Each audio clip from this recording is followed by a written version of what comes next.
hello, hello. I know there's nobody here yet, but for those watching on the replay, hi. All right, I'm going to tweet this out, so bear with me for one moment. Oh, geez.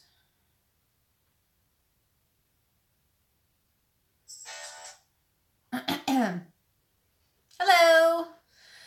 So, as previously stated in my last live stream, I still don't have, hi Mitch, I still don't have a laptop, so you're gonna have to bear with me with the chat. I do have Nick here this time to help me out in case I miss anything, but I don't have,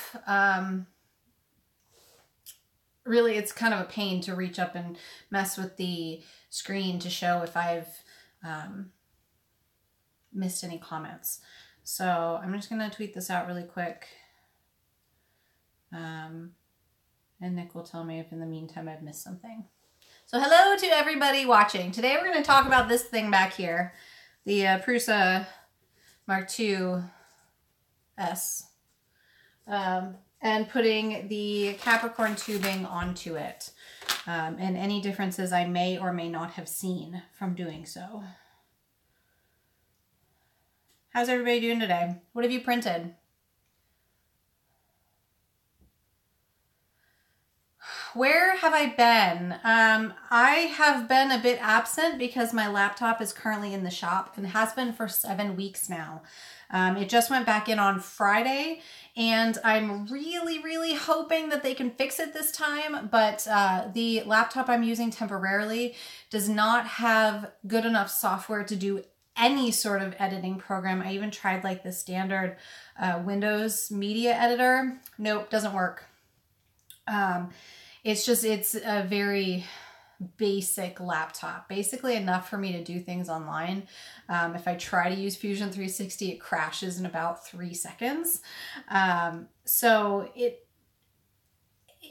it serves its purpose, but I'm definitely ready to have my laptop back. I thought I was going to have it back in working order on Wednesday when I picked it up from the UPS store, and unfortunately that was not the case.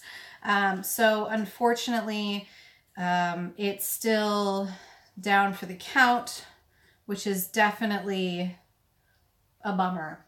But because of that, I haven't been able to edit any videos to put them up. I have been trying to do weekly live streams. However, what happened last week? Oh, I was in Phoenix last week. I was in Phoenix last week visiting my mom. So last week's live stream did not happen. Visiting your whole family. Yeah, so I was visiting my whole family, but my dad sent me out to go see Bruno Mars with my mom, which was amazing. By the way, the shows are just about over, but if you happen to be in an area where you still can get tickets, you should go see it because it was amazing. And the week before that... Oh, we had power. We didn't have power. We didn't have power. We didn't have power. So that's the other thing that happened is we lost power for 5 days, 4 days. 4 days. 4 days. We lost power for 4 days, which basically made it so that we could not do anything. We also didn't have internet, nothing for 4 days, which was pretty brutal, I have to say. Hey, Repcord. Oh, what's going on? I'm still trying to tweet this out. I'm a mess. Now my phone has decided to play an ad when I was just trying to get into the Justice League. Creators Studio to share this. Oh, gotta love it. So we are going to talk about cap tubes and Capricorn tubing. I first met them at Murph this past year, and they were very nice there. At the time, I had no use for them. I didn't have any printer that I would have used them on. I guess I could have replaced the black tubing at the top of the Flash Forge, but all of that does is just direct the filament. It doesn't have anything to do with the gears or anything that would be a typical Bowden setup. But it just didn't seem necessary, and I didn't think that would be the best use of materials, so I didn't get any. But I had talked about the PTFE tubing on Twitter, and Tinkers and Dan had recommended that I try out Capricorn tubing. And when Capricorn tubing saw those tweets, they offered to send me some, which was absolutely fabulous of them to do. So basically, as soon as I could, once we had power back, and once I was back in town, I went ahead and put the tubing onto the Prusa. And it was actually really easy to do. Really convenient. They sent me a little tube cutter, which made cutting the tube to the right size super easy to do. But I was pulling up on here, if my phone wants to work. So I'm streaming on my new phone, and I am using the internet on my old phone because my laptop is not worth using. So the Capricorn tubing, I'm on their website so I can kind of share some information about them. Give me 2 seconds while my internet on this old phone goes as slow as humanly possible. Am I missing anything? Nope, I got you. Well, I know, but you can throw things out to me, you know. Oh, I could.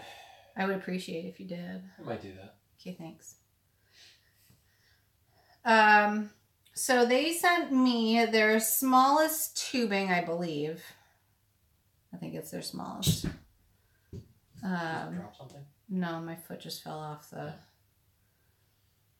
Alright,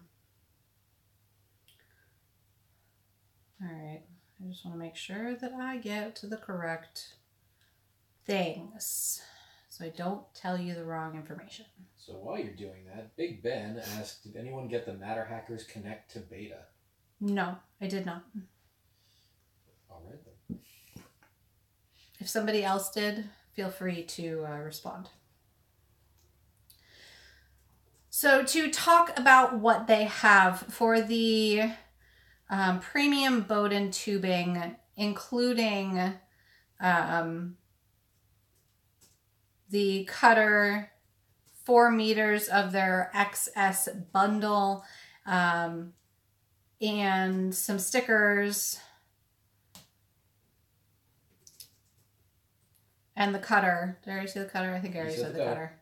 4 meters of our low friction XS series premium Bowden tubing, 1 ultra sharp tubing cutter, and 4 stickers. You are looking at $44.99. You can upgrade to 8 meters for $79.99. So that kind of gives you an idea of what to expect price-wise of the tubing. I do have a decent amount of tubing left over from doing... Woohoo! Crispy! Whoa! Never mind. No, maybe. We'll see. There are still some things that I have not switched over yet, and that's just simply because I ran out of time. So these are the old tubing, as I hit myself in the face. The old tubing, you're looking at about 15 inches in length for each of the tubing. And then also an additional like 3 or 4 inches for right here.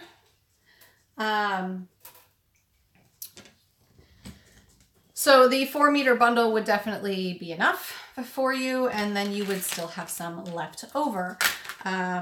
So the cutting of the filament went perfectly smoothly. I just basically did this because work smarter, not harder. I went like that and then I cut it right there, which was the easiest way. Yes, I could have actually measured it out, but why bother? So I just went ahead and did that. It was the easiest way to get the correct length. Cut them to size and then just snapped them into place. Now I noticed that a couple of these were really, really difficult to get out. Basically as they had been sucked in.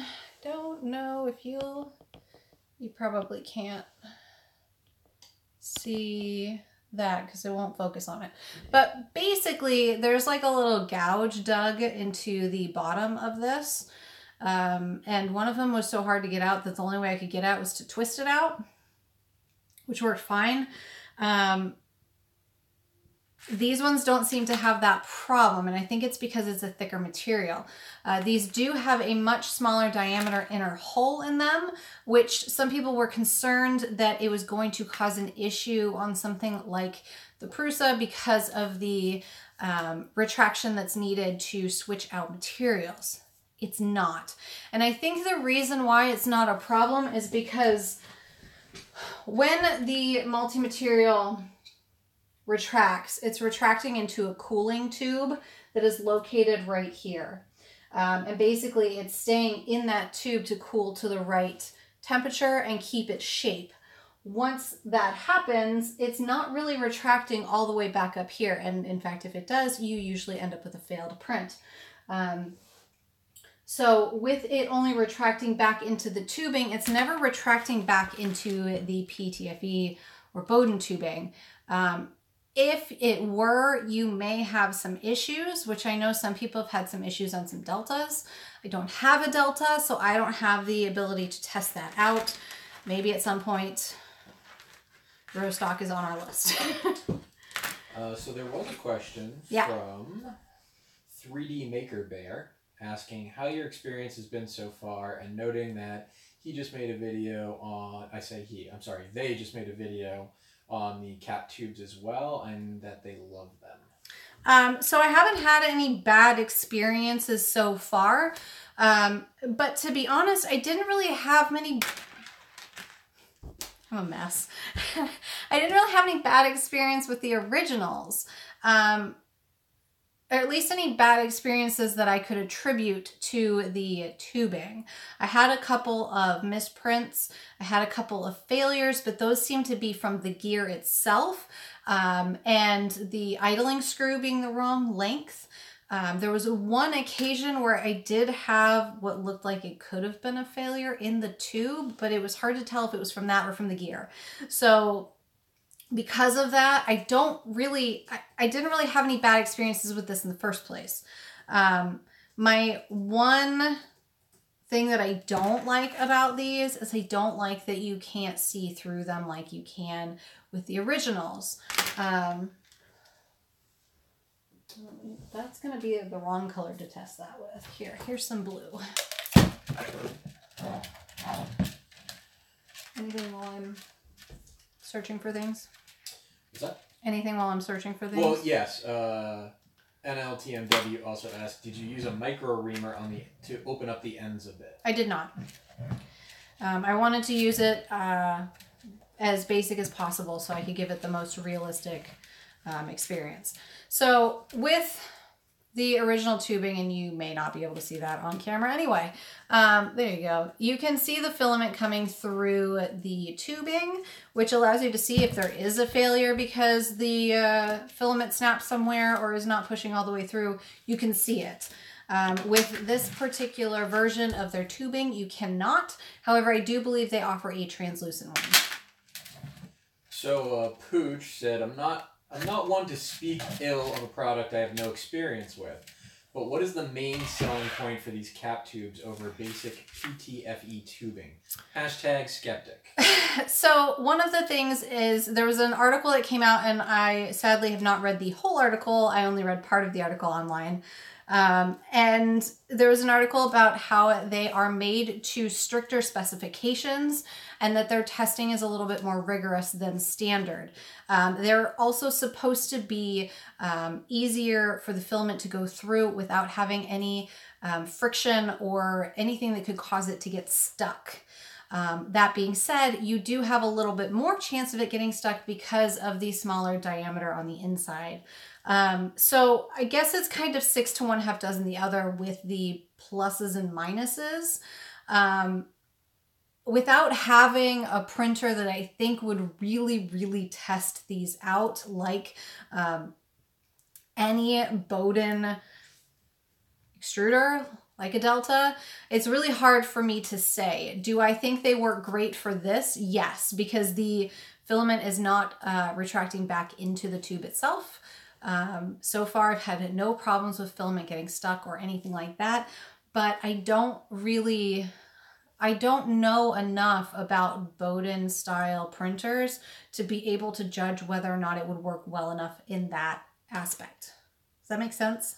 Does that kind of answer the question? Yeah, sure. I hope that answered your question.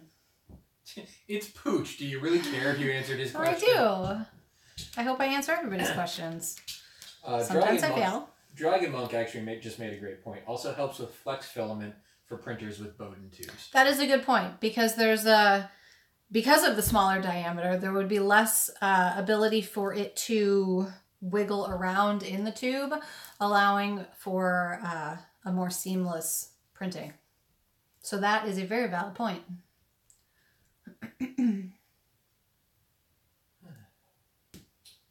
Being said that cap tubing might be able to handle high temps in the heat break, which is a follow-up on a question about whether or not we've tried replacing Crispy's PTFE tubing in the heat break. We have not.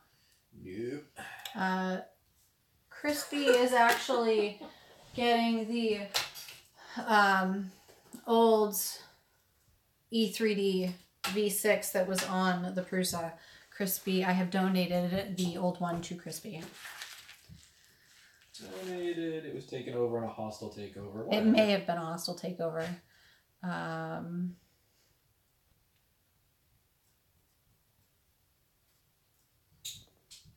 Hello, Renaissance Tinker Dork.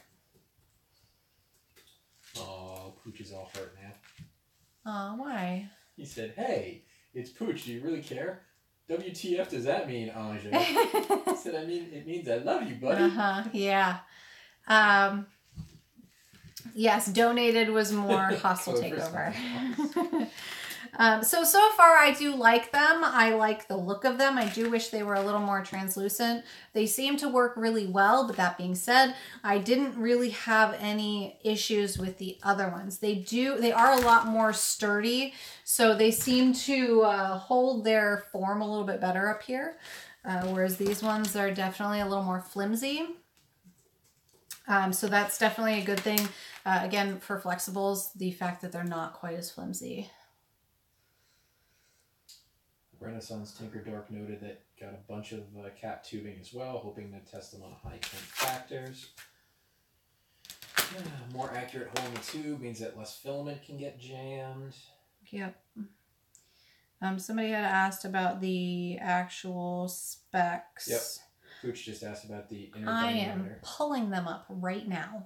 Stand by or sit by or whatever you're doing.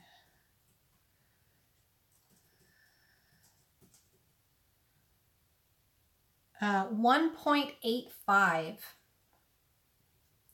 which brings a good point.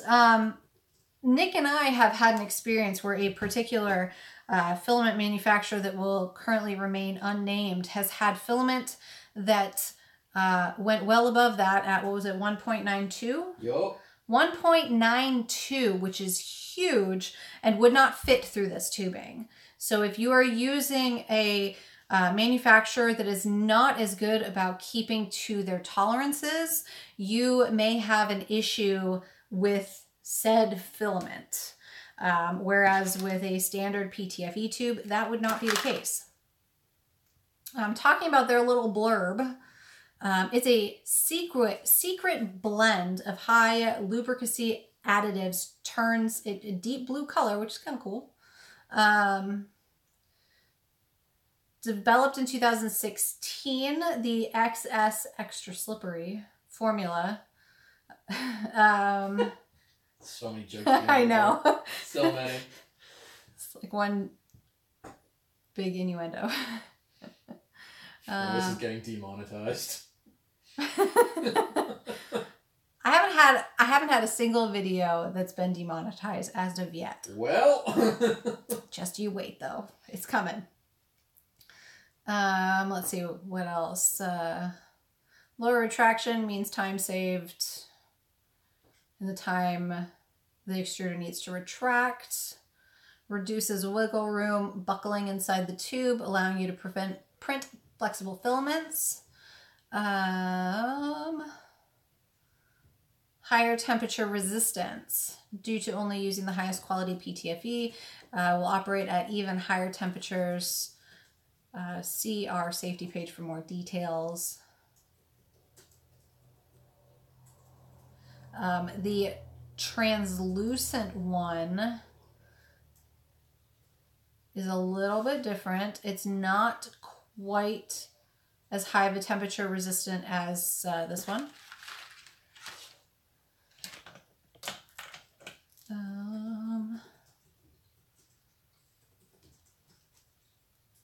Technical specs. What did I miss? Anything? You're commenting. Yeah, I'm commenting. What did I miss? There was a question from Cryptonic Loser about whether anybody would actually pay for a MakerBot. Would anyone own or pay the price for any of the MakerBots? I personally would not, but that's simply because I think there are plenty of much more reasonably priced printers that do a fabulous job. I think Pooch but to each their own. I think Pooch is waiting for your tech specs because he said slicker than Teflon, need backing science on that. Again, hashtag skeptic. It says they've added a secret sauce which lowers the coefficient of friction. So they're not going to tell you exactly what's in it. But I do recommend if you want lots and lots of details. I can't go through all of them because there's lots of specs. Lots and lots of specs. Check out their website. They've got all of the technical specs on there. And some of these wouldn't really mean a whole lot to me anyway.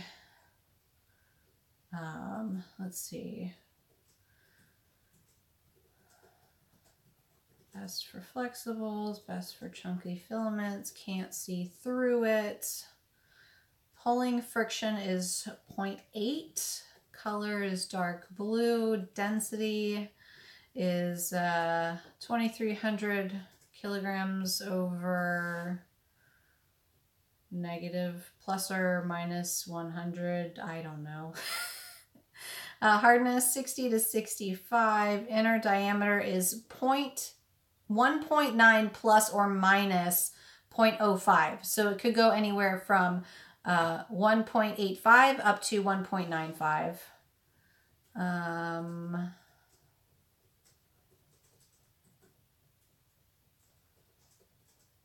Highest quality pure virgin PTFE.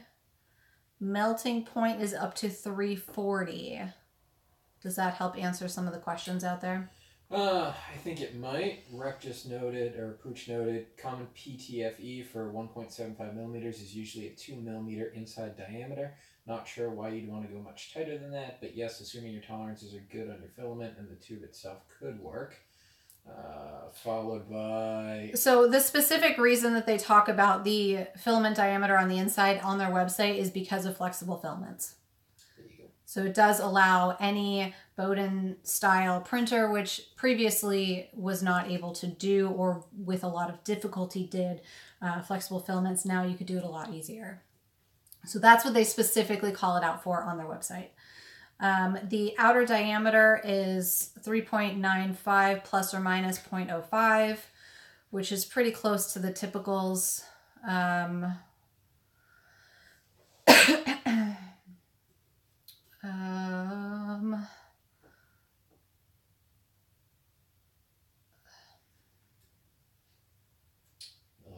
Reeks of hashtag snake oil to me.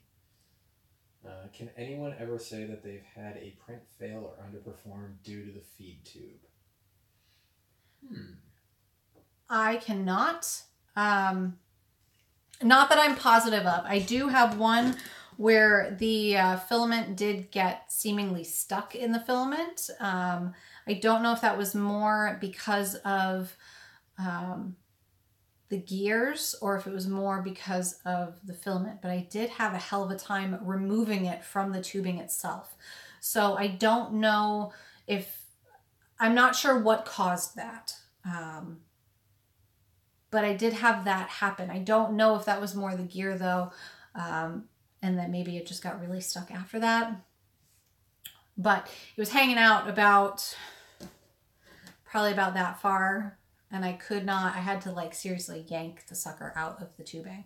I had to disconnect the tubing completely and yank the sucker out. But I know that there are people who have had issues with the Bowdens. But I don't have a Bowden printer, so I don't know for sure.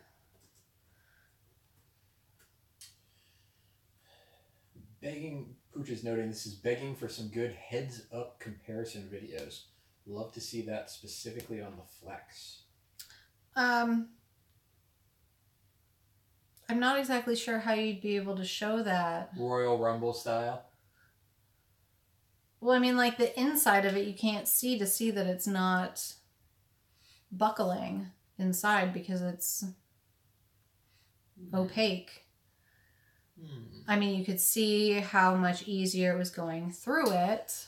You might be able to test different speeds on Flex filaments and see what you'd be able to do with a regular tube versus a cap tube.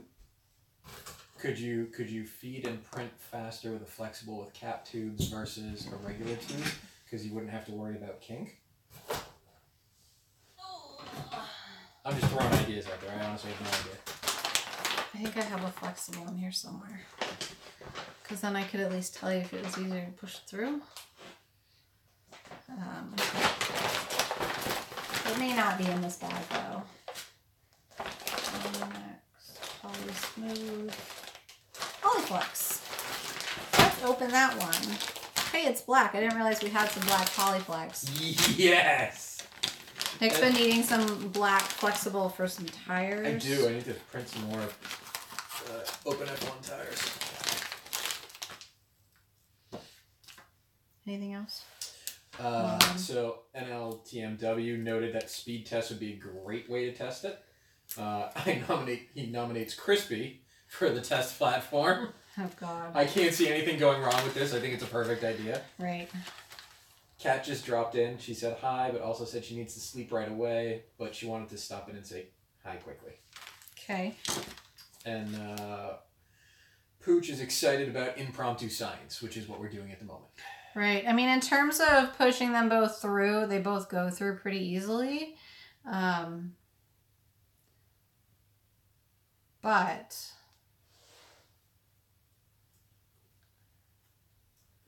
I don't have this cut, but we'll just go with it, right? Yay, science! This is not a real scientific test. Do not take its results verbatim. Totally take them verbatim. This is backed up by years and years of science. So, I mean, they both feel kind of the same, to be completely honest. But without having a print happening at the same time, it's kind of not good science. We're being bad scientists here, people. Disagree. Feel like we could be on a presidential panel right now. Oh God.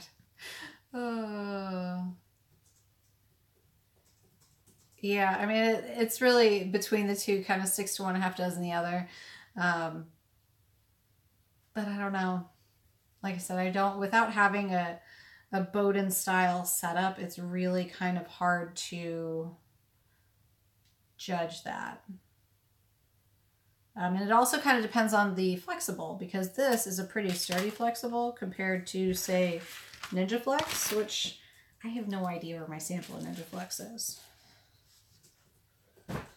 In theory, it should be in the sample box here somewhere.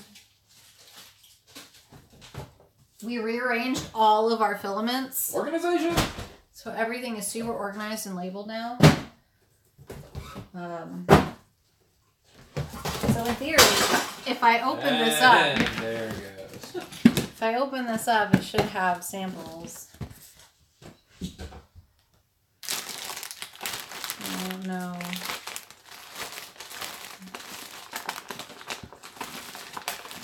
I don't see any... What? So Big Ben suggested print one end one end in extruder 1 and the other end in extruder 2 and print on the Prusa. The problem with doing that on the Prusa is that's fine and good, but I also don't know how one would do. So it would be fine for non-flexibles, but I don't know how flexibles are going to handle the Y-splitter in this, more than I wouldn't know how they would handle the Bowden setup. I know TMW is Team Crispy, which I totally agree with. Guys, we have too many samples. I need to start printing all sorts of goodies. Pooch is noting that, well, I noted that we could probably get this peer-reviewed and published in a journal. And, he said only if we use wet spaghetti as a control. Ooh, good choice. Oh yeah, I have to print with this. I'm gonna pull that out. Oh, and that. Not that. Alright, I don't know what happened to a flexible. They were in a separate bag. Anyway, I had a sample of Ninja Flex that I could have done something with, but I don't know what happened to it. It's gotta be here somewhere. Anyway, so that will definitely be something that I will have to test out a little bit more, but I did want to talk to you guys about how it went, and so far it has gone completely smoothly. Yeah,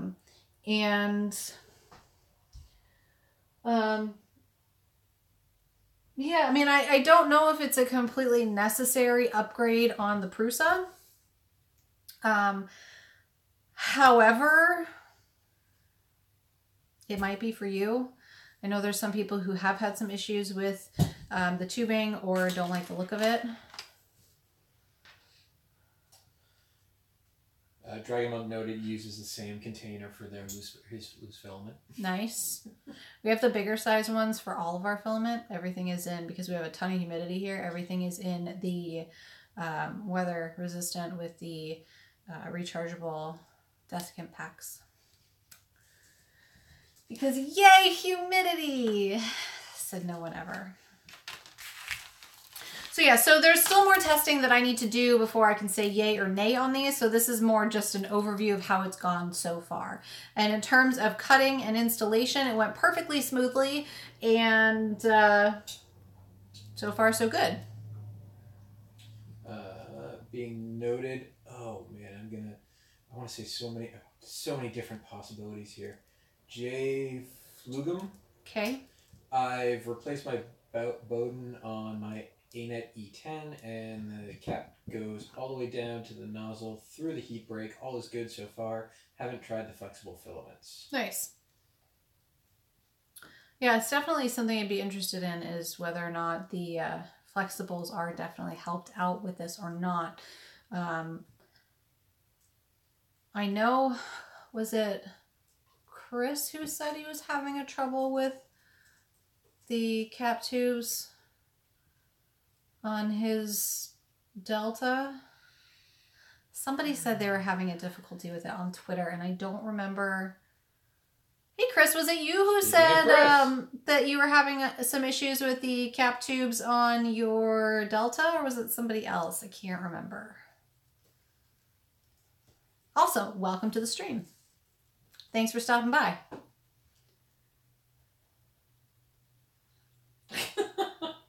Oh, I put a smart ass remark out there and people actually answer.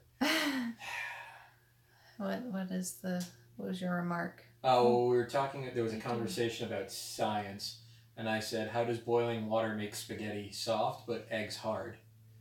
To which Pooch just responded, it's science, which didn't give me anything. Which is true. It is kind science. Of useless. But Renaissance Tinker Dork responded that as a food scientist, it has to do with the varying chemical reactions of different proteins, starches, and other compounds in each item. True. Most of those words are more than one syllable, so I only picked up some of them. Yes, eggs are proteins and noodles are carbs. Duh. Oh, well. Okay, so yeah, so that's what I was saying with the Prusa. You aren't retracting as far in, you're actually not retracting into the tubes at all. You're retracting into the cooling tube. It's a little metal tube inside the Y-splitter. But Chris is saying that the cap tubes with the smaller inner diameter, you can't retract as far with them. So that's definitely something to keep in mind. That being said, with flexible filaments, you're usually not retracting a whole lot in the first place. So if you're looking to do flexibles, this might be perfect for you.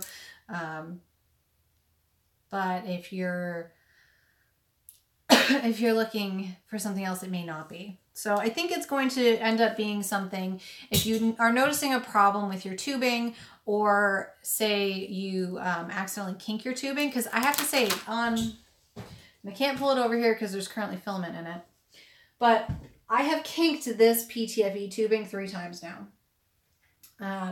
And each time that I have kinked it, it has jammed the filament. So this, I can tell you, does not kink nearly as well because it's such a thicker tube. So that might be another instance where this might be better. And actually nearly as well or nearly as easily? What? You said this doesn't kink nearly as well. Did you mean doesn't kink nearly as easily? Well, it doesn't kink, period. Okay. I can't. Why we can't have nice things? Even if I'm... Well, so I have to really... Yay for more pseudoscience! You really have to smash the crap out of it for it to actually...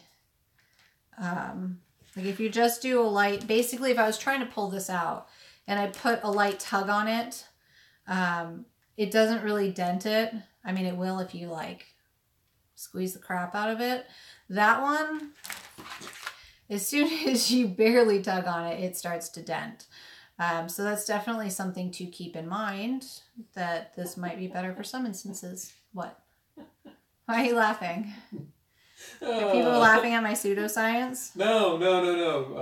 Impromptu Science Part 2 is hashtagged right now. Oh, okay, cool. No, I'm laughing at an LMTW's comment. The sad part is I can totally understand what he's saying. And what? I missed it. It's just reading, reeding, comprehension completely spelled wrong, has a Z instead. It's my reading comprehension has improved 100% since I started as the announcer on this channel. But nowhere near accurate spelling. So it's exactly like most of the paperwork I see every day. So these, their little cutter thing worked really well. You just go ahead like this and then just snap it, and it snaps right off. And then you get a nice clean cut every time. You put the tip in and snip it, and voila. Exactly.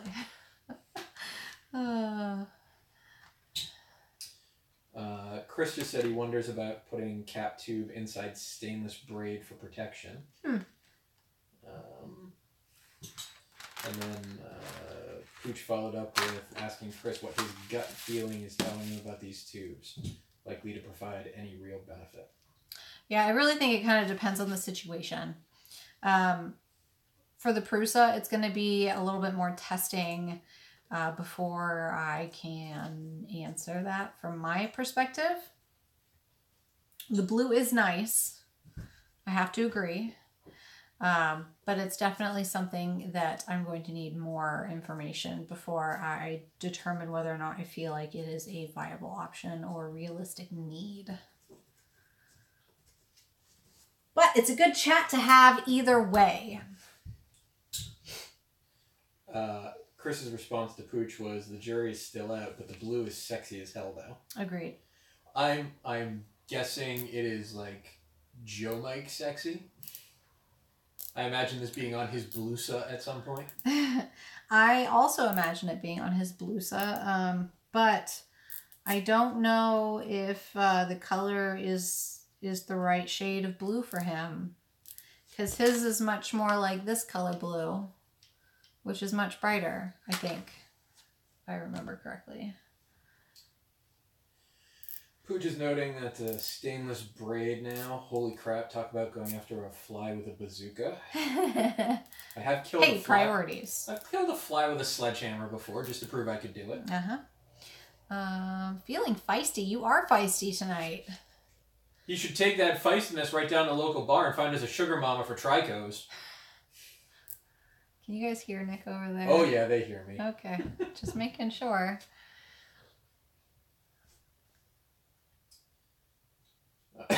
Because Chris responded yes.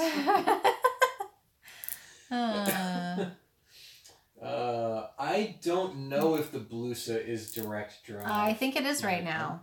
I don't think he got the Do it. test. Do it. But why? Okay. You gotta see what it holds up to. It kind of is like chewing on a pen cap. Perfect. Chris likes it. Yeah, I think the Blusa though is because I don't think I guess he could probably print this and. What if rats start gnawing on your tubing? Public needs to know. Yeah, I mean, it definitely did destroy the inner diameter. It is no longer round. So not chew-proof, I guess. Is somebody going to make a gift of that now? Oh, I'm sure. Yes, it did fail the chew test.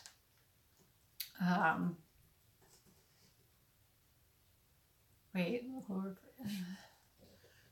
Oh, it went away too fast. Right? Does that mean if you drink rum plus through it, you can consume faster? Yes. I mean, no. Yes. Pooch has noted your scientific method there. And on TW, is it blueberry flavor? No. I wish it was. Hashtag will it chew. Keep the cats and dogs away from it. We've got some good advice there. Yep. I mean, I don't think this one's any better. Serious question from Kryptonic Loser. We haven't had one of those in a while. Yeah, this one was way worse. It completely smushed. How much shrinkage do you encounter when you anneal the Maker Geeks Raptor PLA? I did a video on that, and it kind of depended on what I was doing. The smaller and how I was annealing it.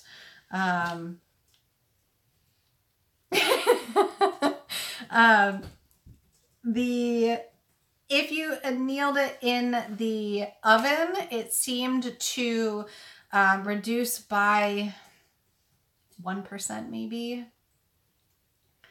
No.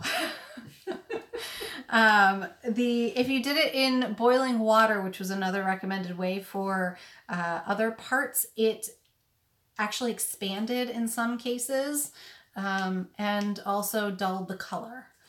But I do recommend checking out the video I did on that, both with the Raptor PLA, and then I also did an update with the Proto Pasta Matte Fiber HGPLA and how I annealed that and the differences between them. It kind of depended on the on how delicate the piece was, though. I got more warping and more shrinking the more delicate the pieces.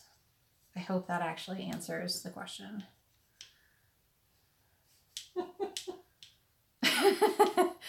Oh, you guys are awesome. YouTube chewing stuff. Yeah. I have to go back though. Yes, I'm not going to chew on filament. I don't hate my teeth that much.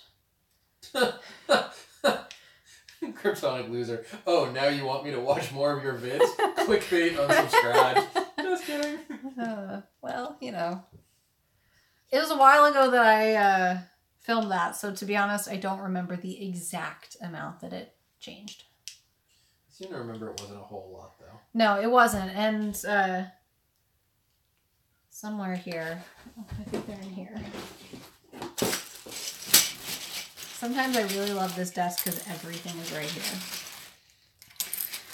So, stand by. Or sit by, you know what else. No, that's not it either. Oh. What'd I miss? Builder's Mark's got a new drink for me to try. Ocean Spray Cranberry with cranberry lime with moonshine. Ooh. I had moonshine vodka. It was really good. Okay, so let me see if I can find any. Where's the calipers? Ugh.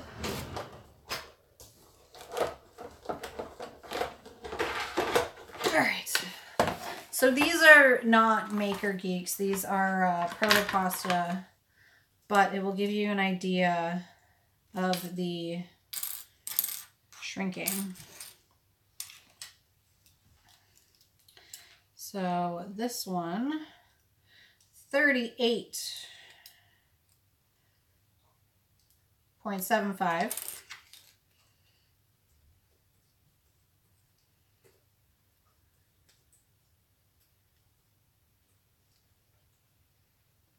$38.67.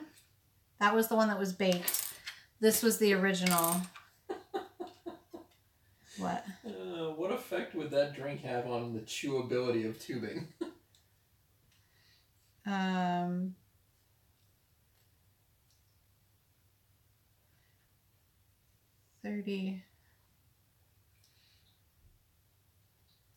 39 for the one that was boiled. So the one that was boiled was definitely up. The other two were down. The other one was down. Not much though. And that was comparing this versus this, which are in black, which makes it hard to see. Sorry. So Kryptonic again asking or noting that he did it with 100% fill. Seemed like he got about 5% shrinkage. Do you think the infill has anything to do with the shrinkage percentage? Yes, I think it does. These are about 20%. That being said, they are mostly solid because there's two perimeters and they're very thin pieces. But I think that it would make sense that the denser the section, the more it would shrink. In my mind, that would make sense at least. In anybody else's mind, it might not.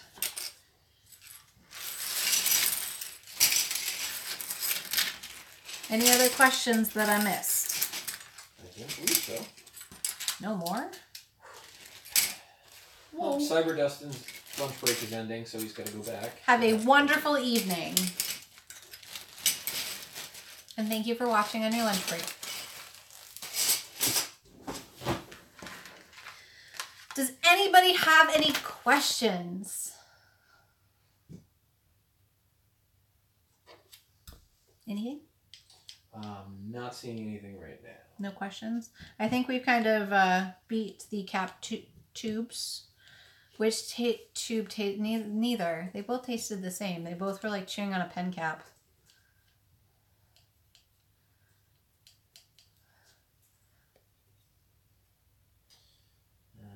Which did both? Yeah, okay. I got back to our regularly scheduled printing. So things that I've been doing recently. You know what's funny is I haven't chewed on pen caps in ages, so that was kind of strange. It seems like we've got an upcoming question here as we get Pooch saying he loves pen caps and Chris saying pencils are good. I guess the big question would be chewing on pencil or chewing on pen cap? Discuss. I always chewed on pen caps, not pencils. Ever. Which is funny because I actually prefer using a real pencil, not a plastic one. And I know a lot of people chew on pencils, but not me. Always pen caps. Always the classic Bic style pen caps.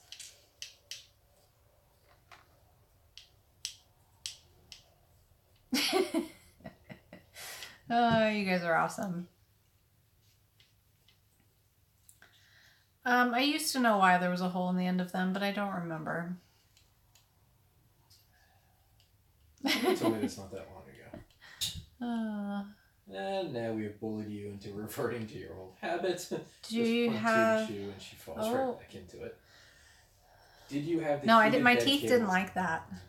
Did you have the heated bed cable problem on the Trinus? And if so, how did you fix it? I have not had any heated bed cable problem on the Trinus. To be honest, I'm not familiar with what heated bed problem you are referring to. But I have not had any. Question about gaps from Kryptonic Loser. Why do I have weird gaps in between my perimeters and infill? Ooh, don't disappear. And sometimes in between perimeter lines. And check the level. what printer are you printing on? And are you sure that you are... Well, first of all, is it only on the first layer? Is it on the first layer, on the top layer? Is it always? What printer is it on?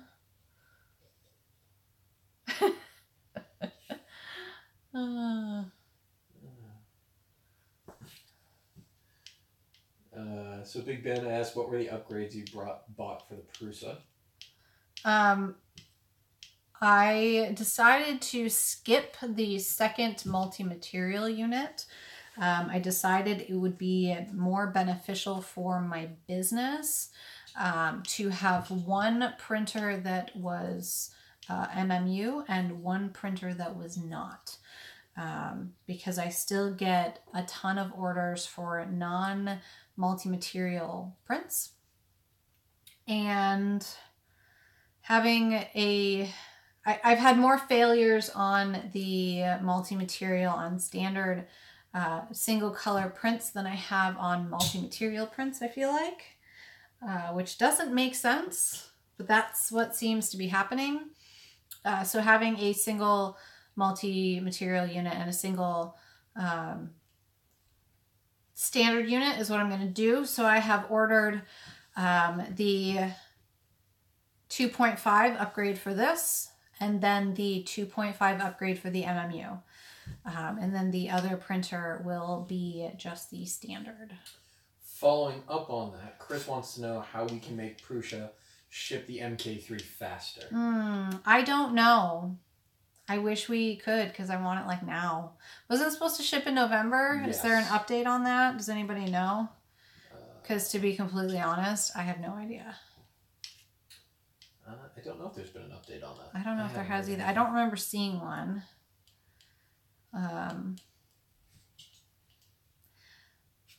But I could be wrong. Kryptonic Loser is noting that it's on all layers and it's on his $1 million A6. Whew.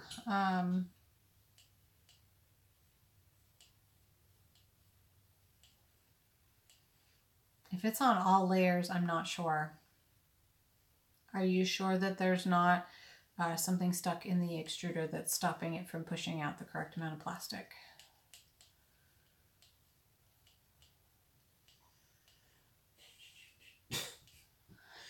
You can neither confirm nor deny that a little bird told you that early orders will ship out this week. It would have had to have been a little bird. Can't be an African swallow. They're not migratory. Because that would mean that mine would be shipping out this week because I ordered the first day. They said the end of November. I ordered late, so I'm not getting till the end of January. That was Big Ben. Yeah, I ordered the day that they came out. Yes, I know. I saw Yosef at Maker Faire in New York, and he told me that you had ordered. Yeah. He ruined my surprise. Surprise! Right?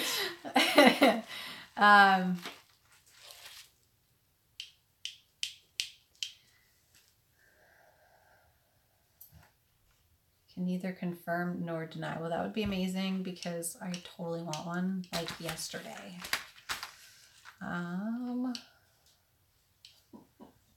If your source is wrong, don't shoot the messenger. I won't shoot the messenger. I got Pooch saying that he can neither confirm nor deny either.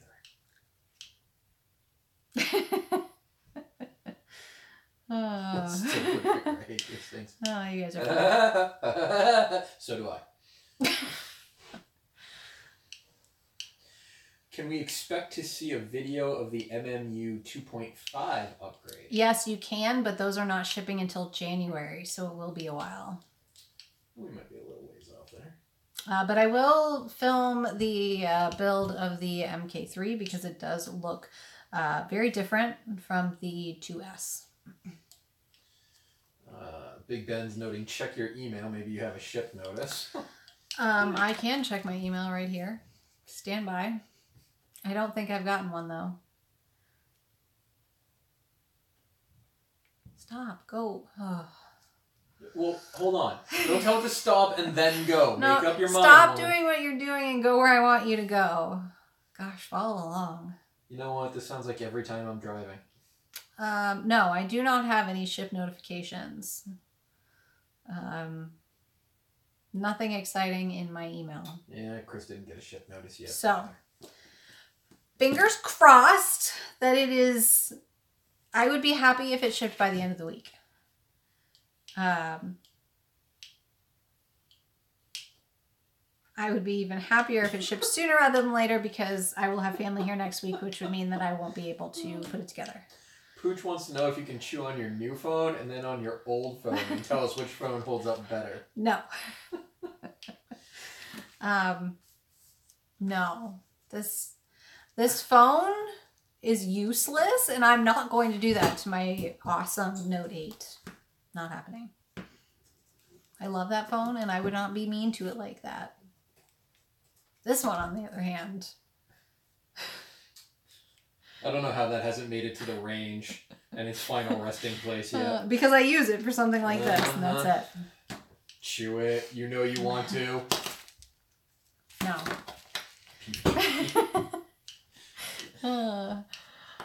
I can't believe there's still 26 people watching this. That's what happens when you start chewing all kinds of stuff. I ordered around October 20th, and they just paired the payment with the order with the payment late last week. Yeah, I'm really excited to get that. I'm really hoping that So it's going to be hard to judge because my complaint about the current Prusa is with the first layer height, which I don't have a problem with now that it's turn your heat on season, because that means that our house is a consistent between 62 and 64 degrees. Which means that I don't have any huge temperature fluctuations like I do in the summer, where, and in particular the fall and the spring are the worst, where you will have a day that's, 80, and then you'll have a day that's 60. So having temperature swings like that means that the bed height is always different. The first layer height is never consistent. And that is my biggest complaint about this printer. However, like I said, since we've turned the heat on, it hasn't been an issue. So I wish we could do central air. It'd be so expensive. Oh nowadays. No! Did you see, Chris? We turned our heat on last weekend. Dropped below 75. Whoa! When I was in Phoenix last week, I had my parents turn on the AC briefly because I was dying, and it was mid-70s. I was dying. Yeah. It was. Oh, you guys all saw it. It was snowing. It was snowing today, which is super exciting. But yeah, so it won't be a real test until the summer rolls around and all of a sudden the temperatures, or even the spring rolls around and the temperatures are all over the place. That's when I'll really be able to tell if the thermistor that he's added will help the situation.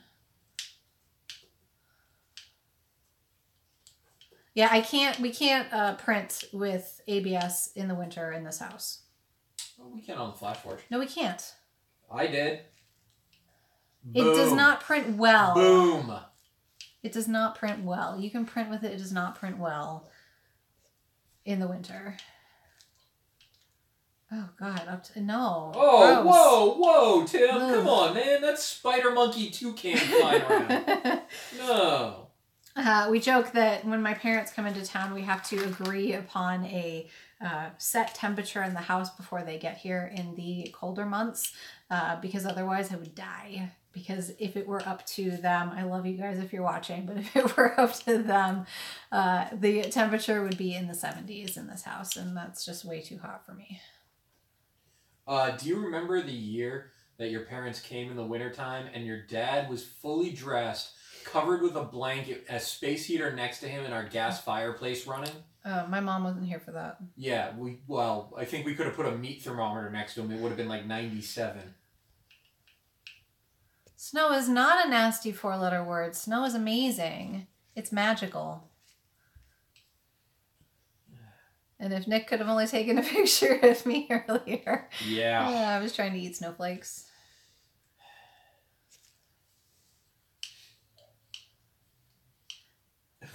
She's snoring in there? Yeah. She's on her bed snoring away. Bella's snoring in the other room. Hey, I shovel it and I don't have a problem with it. I get the hard job. I'm shoveling around the cars and Nick is using the snowblower. Whoa. You shovel the front of a car so you can move it so I can snow blow around everything else. Hey, sometimes when there's 2 to 3 feet of snow, that's the hardest part. Yeah. Okay. I love snow. I moved to the right place. Yep. Oh, that's so sad. What's up? The sad part about living in London is the odd occasion we get snow. Climate change is bad. It disappeared. It never settles. That's very sad.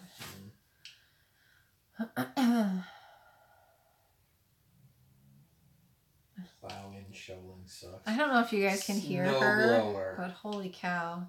How much snow is there? Just a dusting tonight. Yeah, nothing tonight. It'll be gone by 9 o'clock tomorrow morning. Yeah, as soon as the sun comes out, it'll be gone, assuming it's sunny tomorrow. A heated bed driveway. We don't need an electric driveway. We don't have a driveway. All we need is me on the snowblower. No, we need a paved driveway is what we need. We have a dirt driveway right now. What Lauren won't tell you is that mornings when we get a decent amount of snow and she still needs to get to work, I get up at 5:45 to go out and snowblow the driveway so that she really doesn't have to do anything and can make it out on time. Despite the fact that I don't need to start working until 8. He still makes it sound like I don't shovel. I still shovel. Heated bed driveway. That would take a lot of heated beds. We've got like a 160-foot driveway. It would also create a sheet of ice, yeah, unfortunately. it would create a sheet of ice. It would be bad. I do not get snow tires put on my vehicle. I never have. I don't. Subaru, you're fine. I don't really. I've never understood the concept of snow tires. Maybe that's just me. I don't mess around with snow tires either. Takes away from the fun you can have driving. If I had a car and not a Subaru Forester, I probably would. It's a marketing scheme. It could be. I know a lot of people who do studded snow tires here, and a couple people in cars say that they have felt like it has been worth it. Good God, Bella. Right? She's snoring like crazy. Some people who feel like they've totally been worth it, but I'm not going to spend the money on it. Because snow tires, Sprinter. Snow tires, Sprinter. Right? Snowplow attachment for the car. Don't need it, Mickey Man Mike. Yeah, we can't really, we can't plow our driveway. We have to snowblow it. No, we can't. It's horrible. And now with the... Where we keep the tractor. Make money on the side. What? I said, Mickey Man said, call it Mrs. Plows. Make extra money on the side. Yeah, no, we can't plow our driveway because of the shape and angle of the driveway. So we snowblow it instead. Of course, he's snowblowing it on a tractor. Or rather on a riding mower. Hi, Chris. Pooch, that's pretty much what it is. We don't have the plow attachment for the mower. We have the snowblower attachment for the mower. Runs off the same belt, the same pulleys, all that, so... Or a loader. Yes, I want a loader. Somebody won't allow me to have one. He wants a Kubota, and I say no. Straight. No. I worked too hard to get that. Does he ever impersonate Johnny 5 while snowblowing? Oh, my snowblowing experiences are legendary. I do believe I got it stuck one year and was swearing from the top of the driveway, and somebody came out to tell me that I needed to knock it off. Yeah, you could literally, it was dead silence outside because it was still snowing. So it was like that eerie silence that you only get in a snowstorm when a plow has just gone by and then there's nothing. And there's Nick outside yelling at the top of his lungs every curse word known to man in both English and French.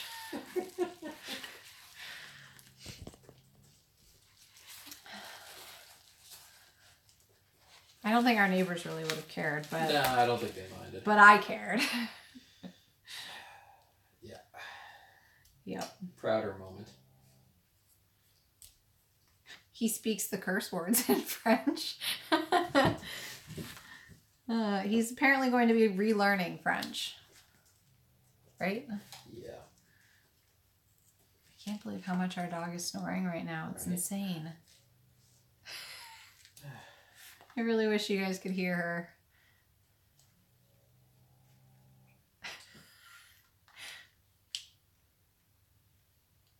So worldly, right? Right. Nick has a family in Canada, the part of Canada that speaks French. Province of Quebec. I wish I could tell you where, but I don't remember. Right outside of Montreal, Val-Moret. There you go.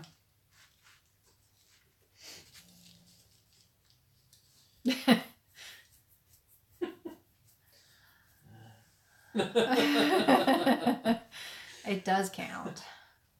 You know how I know it counts? Because when I am around all of them, I don't know a single word they're saying. Right. It's bad. Which makes it even more entertaining. Yeah, I pick up like 1 or 2 words here or there. The general rule is just laugh when they laugh and everything's fine. Exactly. French Canadian. What's wrong with you, Pooch? How doesn't that count? That's what I was saying. All right, guys, that's really all I have for you. We're just kind of chit-chatting at this point. I don't really have anything else exciting. Quick rundown of the stream. We talked about cab tubes. There was some shoe testing that went on. Some discussion about shrinkage. We talked about some snow, right? What else did we... Oh, some impromptu science. We had some pseudoscience, some impromptu science going on there. And yeah, and apparently part of my heritage. Oh,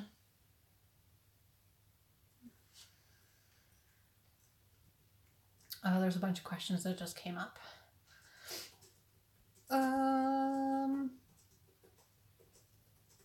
What are my thoughts on what happened with TiVo? I personally would never accept funds for a review. I don't know enough about what happened other than just a brief rundown of what I read, but that's obviously not both sides of the story. Nick's laughing over there. Continue. Okay. Continue. I don't know both sides of the story. I don't know TiVo's side of the story. Whoever was running their social media did not make it any better. That being said,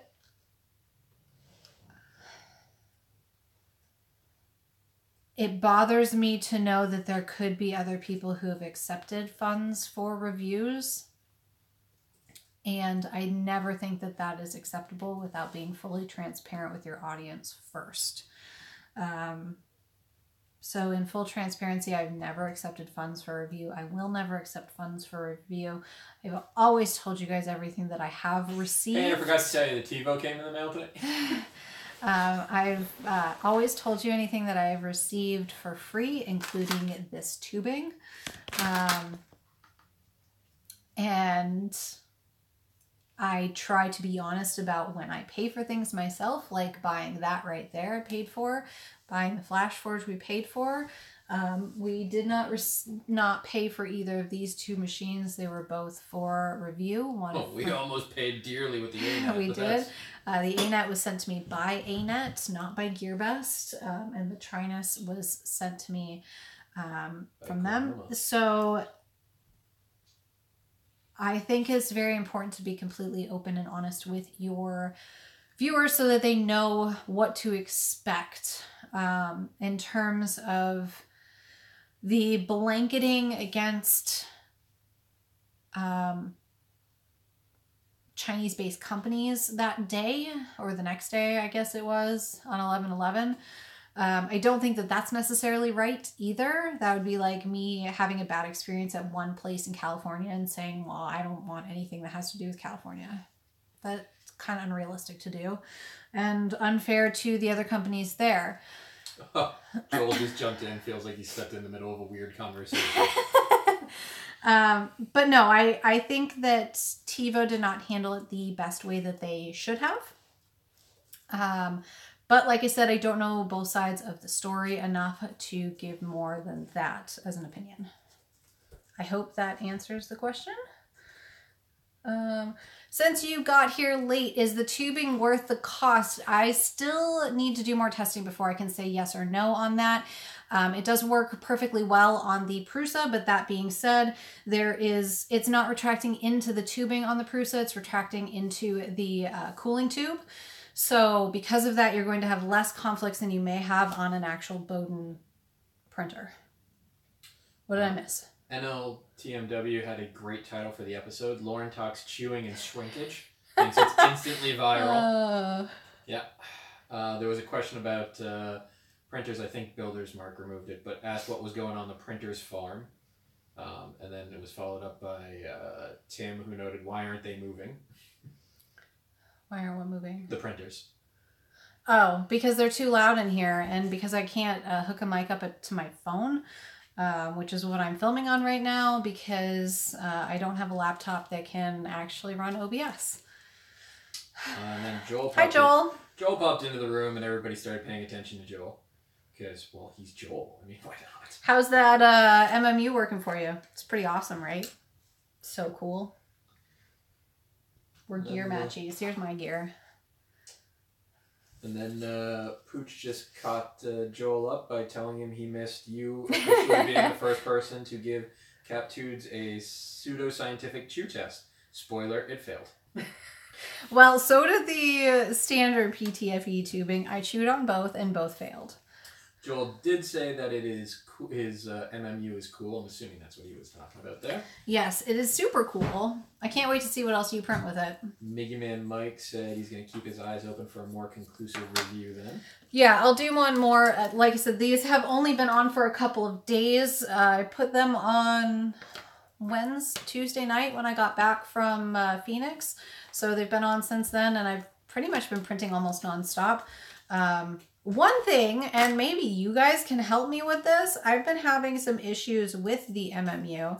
It only seems to be with polyalchemy, and any settings that I've adjusted, I thought I had fixed, and then all of a sudden it gets to the top layer and I've no longer fixed it.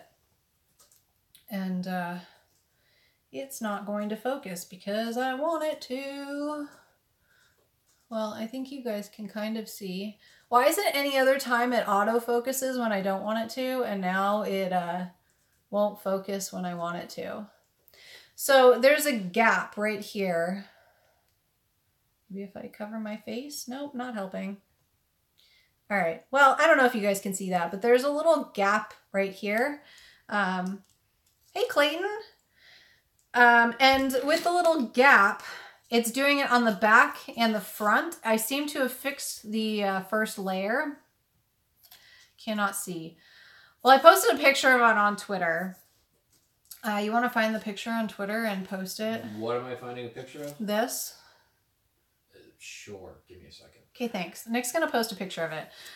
So basically the... Oh, Twitter, not Twitch. Good God. The filament is not laying down completely, which I thought was over retraction. I adjusted retraction settings. It doesn't seem to be that. I adjusted the filament diameter. I adjusted the extrusion multiplier, and it seems to have fixed it. And then all of a sudden I'll have it on the top layer once I fix the bottom layer. I must have printed this 4 times yesterday thinking that I fixed it, only to find out that I hadn't once it got to the front. It's been very, very frustrating. And I really wish that this could focus so I could show you better. It doesn't help that it's polyalchemy, which is super shiny and hard to see anything. But it's something that I've only noticed with polyalchemy. And I have a feeling it's because it does its own little retracting thing automatically. And I don't know. This purple is also polyalchemy, but I didn't have that problem with this. I've only had it with the pink so far, so I don't know if maybe it's a problem with my pink. Hi. Did you find it? I did, but I have no idea how. Oh, I'm just going to do the link, right? Yeah, share the link. Yeah, got it. Okay, so Nick's going to share the link of it from Twitter. And let me look back at the chat. So for those of you who just jumped in, I'm filming this on my cell phone because my laptop is back in the shop, which means that the comments keep disappearing from the screen. So Nick's trying to help me keep up with the chat, although right now I have him doing something running all kinds instead. of errands. I got this. So Clayton noted that that's an awesome purple color. Mickey Man Mike said it's turning into a bit of a who's who today. That's because Lauren draws the best crowds. I don't know about that. Okay, so Nick just posted the picture of what's going on the front, and if you go and look at the rest of that little string, you'll see that it's also happening on the back. But it's very strange, and I thought I fixed it, only to find out I didn't fix it. Oh, just got a business idea. From Pooch, mouse ears that double as knuckle dusters, just in case. Those scrap ups at Disney, really important. Those 4-year-olds, 5-year-olds, they're vicious. I very well could. They are definitely fun. Here, in case you guys want to see some. Clayton, I totally do. I totally do. What is that? Clayton's asking if Pooch and I want to make a road trip to Rochester, New York to hang with him on Saturday. On Saturday? Like this Saturday? Like this Saturday. Oh, that'd be fun. Oh. He said sleep over at his place.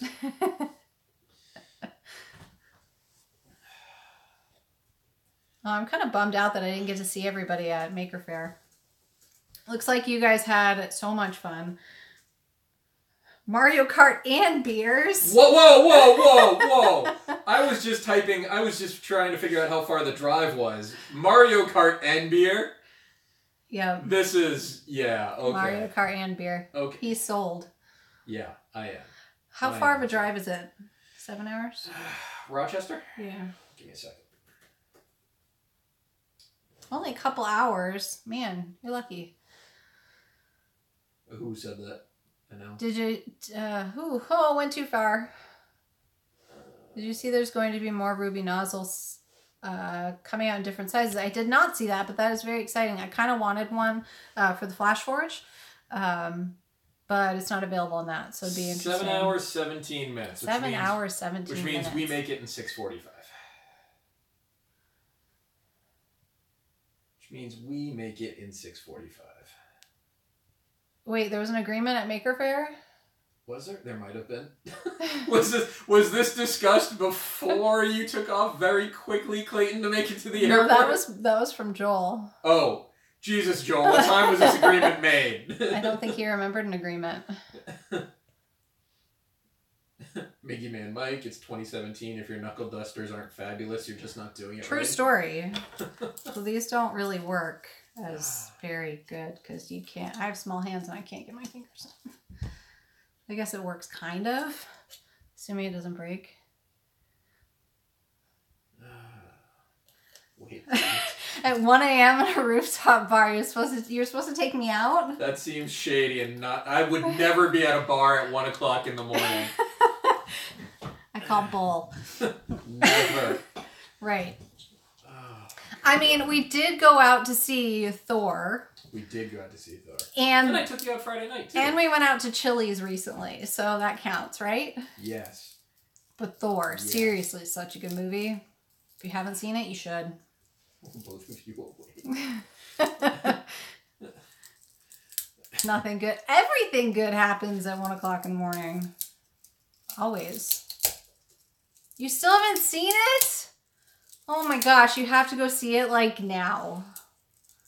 I don't know what time it is, but... Whoa, whoa, whoa! Clayton, you still haven't seen it? Yeah, Clayton, you gotta go see it. Oh, come on. You know what? That's it, damn it. We're going to Rochester Mini Maker Faire and we're going to see Thor after. Totally. It is by far the best Marvel movie they have made so far. And I know that's quite... That's saying a lot, but yes, it's true. At least in my opinion.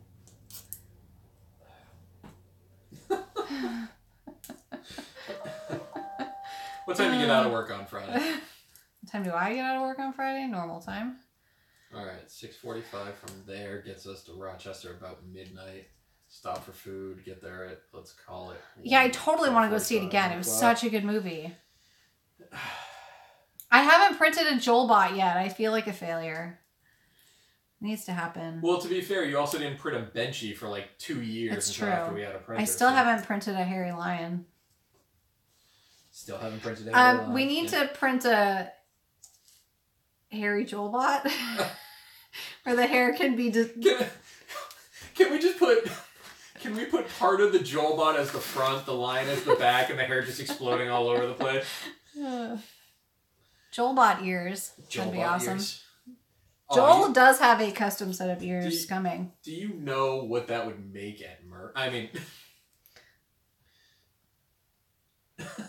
Someone contact that thing. For a mashup of Harry Joel. I love it. Yes. Needs to happen. And then we need to have a hair designing contest out of them. Joelbots are legit. The key is getting past the Joel crotch overhang. Hashtag demonetized. Yeah, it needs to happen. Harry Joelbot does sound like a winner. I'm liking it. I mean, Harry Joelbot like he has hair, or Harry Joelbot like he's a Wookiee? I meant like he has hair so that we can have a hairstyling contest for Joel. Kind of concerned there for a second. Joel Baca.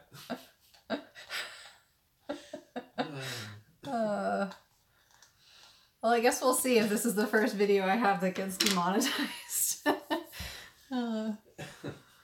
It's bound to happen eventually. Well, Lord knows we've given them enough of an opportunity here. I mean, somebody should definitely make a Chewbacca Joel, too. Yeah, no, I'm liking the Chewbacca Joel idea.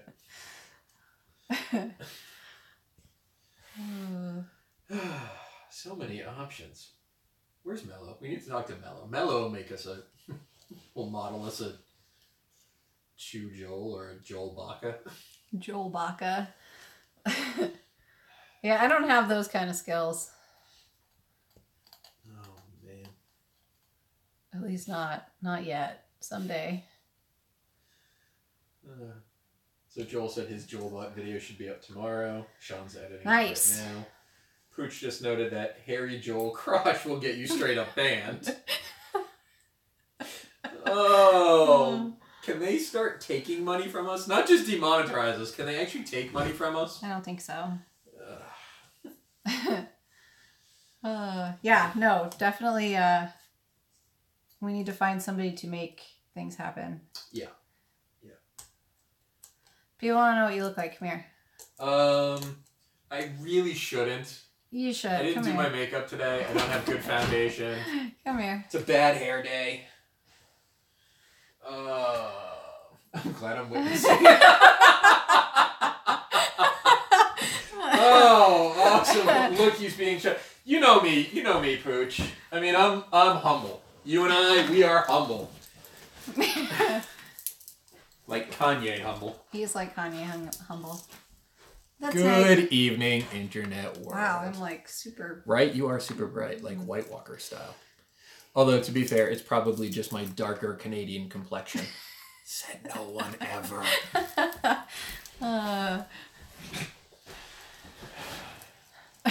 Whoa, Nick is hairy.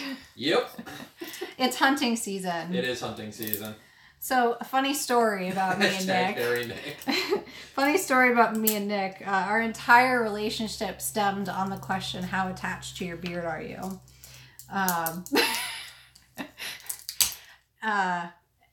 And he promptly shaved his beard. Yeah. So he was not attached to it. However, when he goes hunting, he says that he needs to have a beard to stay warm while he's hunting. It was 15 degrees Saturday morning. I call BS, and I really want to get one of those beanies that has like the beard attached so I can give him that instead. But yeah, our entire relationship stemmed on the question, how attached to your beard are you? Sorry to those who have a beard. No offense.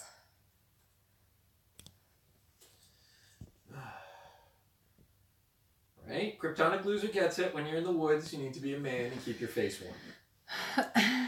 Yeah, I guess. I mean, I've never gone hunting, so I don't really know. And I'm not a guy, and I don't grow a beard, so... See? Clayton's liking the beard. He's giving the thumbs up to beards.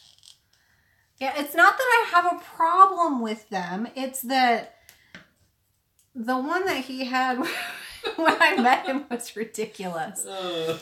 He had a shaved head and... yeah, that was a good one. A horrible beard. It was a good beard. Yeah, seriously, the crocheted Santa hat with beard. Totally needs to have one. Hashtag beard tips by Clayton.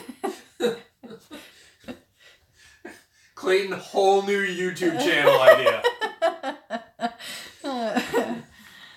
There we go. Pooch picked up on it too.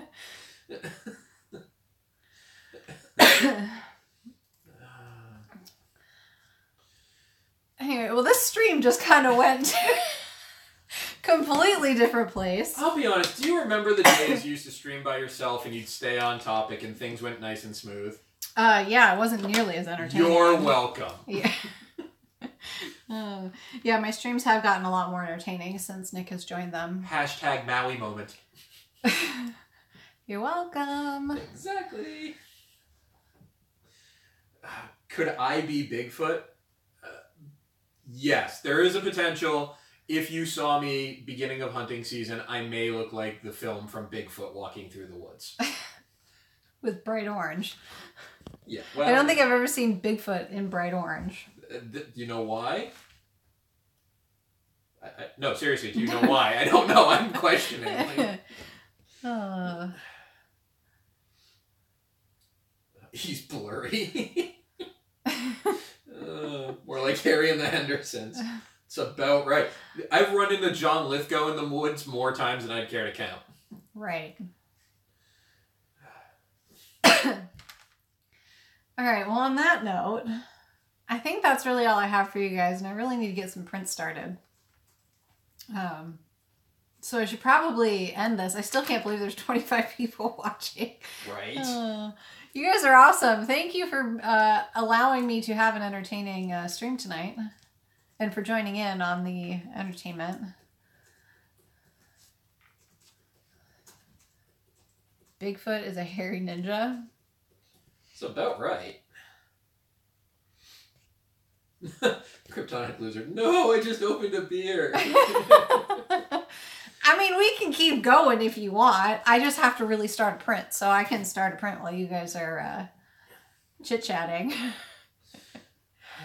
So, would you ever do the glitter beard? If I said that Wait a second. Wait, what? Hold on. So if I said it was for the hunting season, either no beard or glitter beard, which would you do? Describe this glitter beard. You haven't seen the glitter beard? No. It's like a giant glitter bomb attacked your face.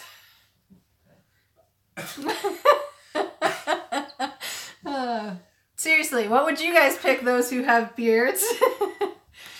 Yeah, you know, thank you. Relationship test in progress. You are absolutely correct. I feel like it might be counterproductive to the reasons that, I mean, I've got a beard to stay warm and out hunting. If all a deer sees is a disco ball shining back at it, that could be a problem. Well. I pick death. It's like a unicorn shaved its curlies and you glued them on your face. Hey Joel, thank you for getting us demonetized even faster, buddy.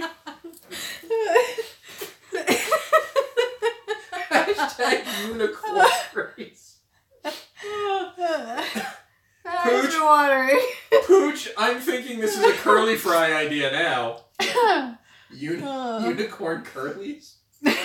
Wow. Deer are attracted to glitter.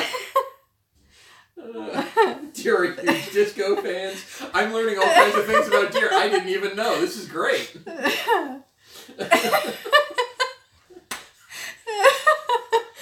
Oh, man.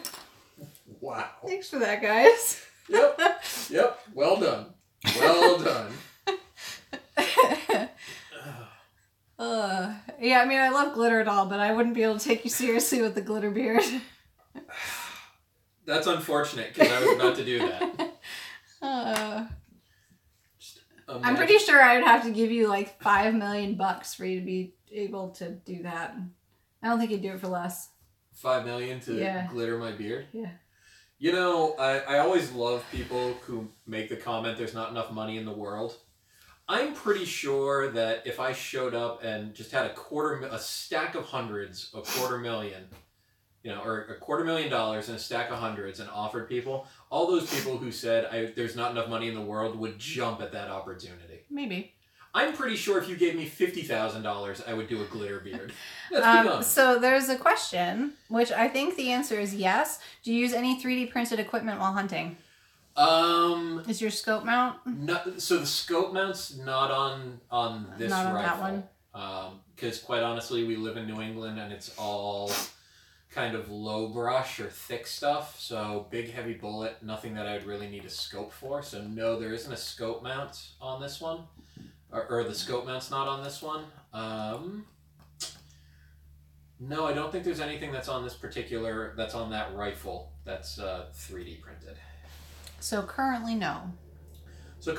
Although, small game hunting, when I use... is that a plow? Is a plow seriously going by? Yeah, but he's dropping salt, I would assume. It Uh, snowed here today for anybody who just when I go small game exciting. hunting though, and I can use a smaller rifle, I do have a scope mount and a grip that are on that rifle that are 3D printed. So. And lots of other stuff he plans on doing. That's just not done yet. Yes, it just hasn't been done to this point. Neck gator out of flex. I could do that, Pooch. Open sights, that's what's up. Yeah, there isn't much need for scope or anything of that nature in this area. I don't have the distance to... I don't have to cover any kind of distance when taking the shot. Everything's within 50 yards. Yeah, super close quarters. There's too many trees back there. Yeah. And too much dense trees. There's not really a whole lot of open space. I could 3D print a moose call, Pooch. The problem in Maine is actually you need to be drawn in a lottery to go moose hunting. So you got to keep putting in for your lottery, and I think I'm 6 years in a row now where I haven't been drawn in the lottery. So you know what? Maybe I've got plenty of time to print a number of moose calls and try them out. Unfortunately, I don't help because I could put my name in and then just go along for the ride. Yeah. But I don't. You don't even have to go along for the ride. I can just give it to you? Well, you just have me, you sign up 2 people, me and somebody else, and the 2 of us go hunting. So Sam and I go moose hunting. Oh. So instead of 3 people go, just 2 people would go? Yes. Got it. Which sucks when you're trying to drag a 700-pound animal out of the woods. Print a band with flex for his glitter beard. Unless it's self-defense. Print them in huge batches, sell them everywhere. Clayton, that's kind of how turkeys are around here. You can pretty much just go outside and just take one out. That's how elk are in PA. Really? I didn't know that PA had an elk problem. Oh no, I guess they're lottery. So. Oh. That makes sense. A lot of places that have elk are lottery. Arizona's is a lottery. Clayton, Canadian geese actually cook up pretty well. Just tossing that out there. My neighbors have called the cops on me a few times. Awesome. Awesome. You know what I really want to see? I want to see Clayton print a Canadian goose hat now and just hide behind a bush and scare them when they get close. Chase them with a weed whacker. You, sir, are a brave man. Ouch. I kind of want to see him print the dog from Duck Hunt. Clayton, new challenge. You need to print a costume that looks like the dog from Duck Hunt. Yes. And then just jump near the pond, and when they all fly away, go,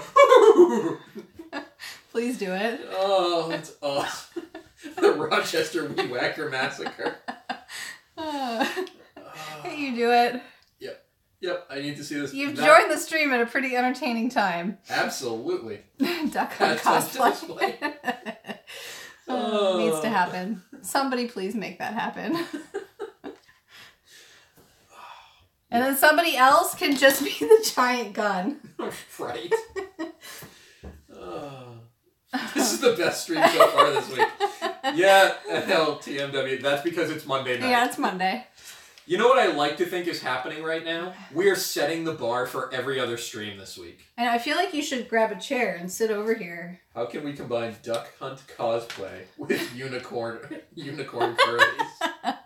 50% of the time works every time. Every Sex Panther. Yeah, Sex Panther. Pew pew, the dog runs across. Perfect. Perfect. Man, we haven't even had any rum. Right? That's a problem. That should have been taken care of a long time ago. Good Lord. I gotta, you know what? I chase them around while revving it up and swinging at them. Oh my God, we're going to Rochester this weekend because there's so many things I need to see. Mini Maker Fair, Thor again, and Clayton chasing geese with a weed whacker. So you're Wait, can you make the weed whacker look like Thor's hammer? I have a Hulk hammer that we can attach. Put on the Ragnarok helmet. Right. So what print do you have to start is being asked by Ron Hunt. I have some ears that need to print. Yes, Kryptonic. In fact, some Sorcerer Mickey ones. Yes, Kryptonic Loser, the serious stream is over now. Yes. We are real. Which I guess I can do. Garbage plates as well. I already have it sliced. It's the file that, if you guys saw yesterday, failed. All right, so Clayton's saying if we make it to Rochester, we can make all these things happen. This might be the greatest weekend ever. This is an entire live stream weekend if it happens. Yes, it would go viral for sure. This is Nick and Lauren without rum. Yes. Yeah, which is kind of scary. I just naturally get funnier with rum, but I would like to say we both do. Yes. So Maddie Goldenthal, what made you do the cap upgrade? Somebody had said it on Twitter. I don't remember how the whole thing came. Oh, because I had shown the failure I had, which was stuck in the tube back here.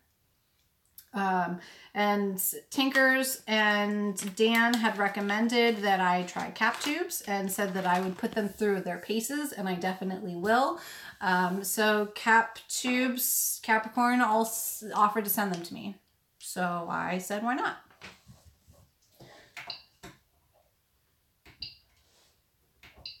Oops. So that is why. What did I miss? Oh, Jesus. Is anyone else having problems with Tinkercad? To be honest, I haven't used Tinkercad in a really long time, so I am the wrong person to ask. I hear they have some really cool new features, though.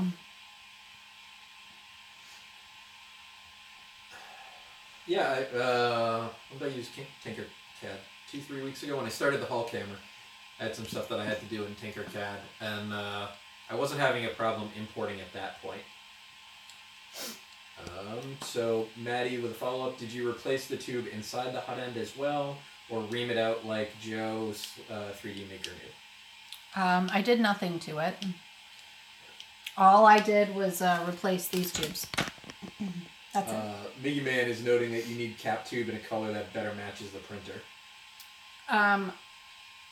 Personally, I think it needs to be glittery and... What are the shock? Either glittery or black. Or black glittery. Even better.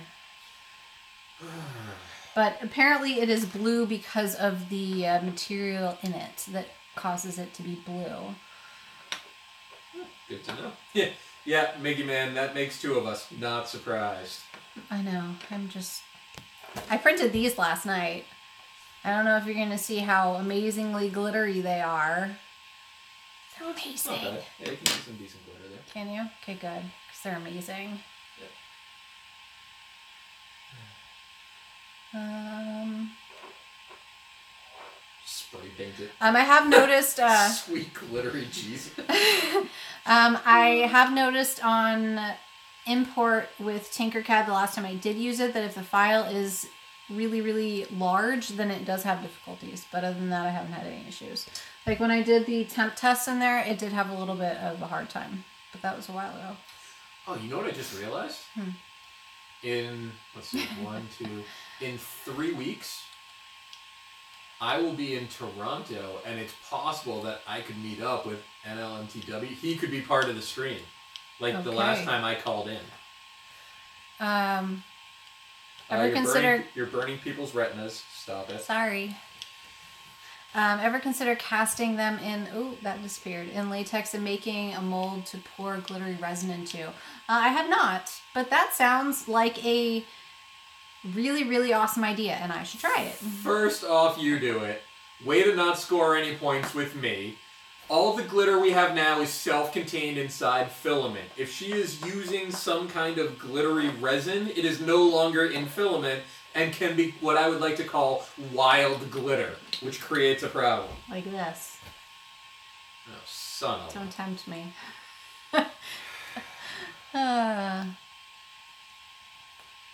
Yeah. So Pooch is telling you that please make me wear a #glitter beard. I think that might be grounds for divorce if I made him do that. Look, you just... This is ready. The day you see a glitter beard is the day I lost my will to live. So glitter beard will be happening while I'm asleep? Oh, man. It'll be airborne glitter, which could end up in the beard. Exactly, this is the problem. #wild glitter. This could become a thing, Lauren. Alright, I guess we'll see what happens with this. Hopefully it doesn't fail. You know how Clayton wants to take a weed whacker to all the geese? I feel the same way about glitter. That would just help spread it. That's the problem.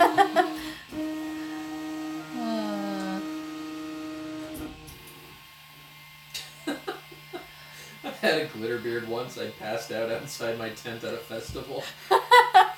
That's awesome. Glitter-nado. Oh my god. Yeah, don't ever piss me off. Yeah, I know that. Streaming from the phone is looking good to his phone, says Clayton. Awesome.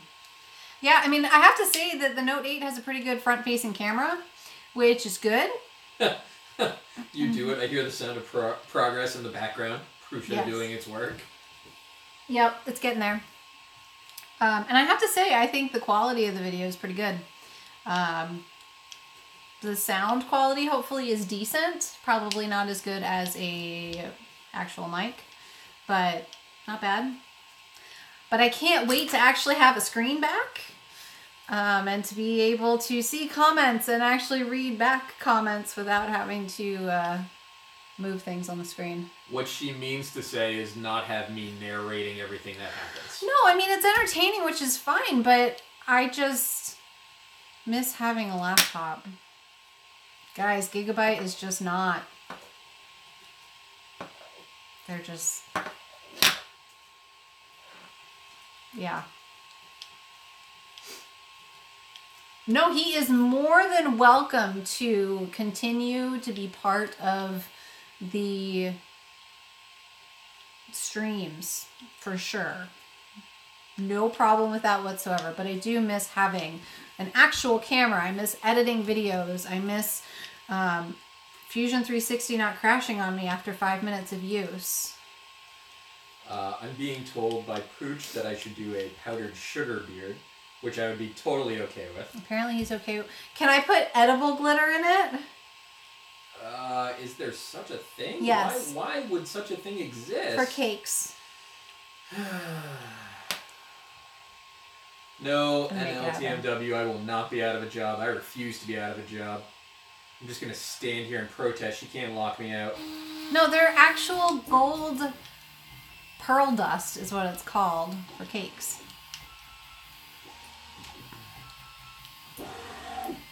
And cookies and cupcakes. We don't have any, so you lucked out this time. But I will go find some. But that doesn't surprise me. At all. Not shocked. Sounds like a fancy name for sprinkles. Yes, it is. No, so I have a camera, but I have nowhere to connect it right now. I have my DSLR still, which is what I normally film on.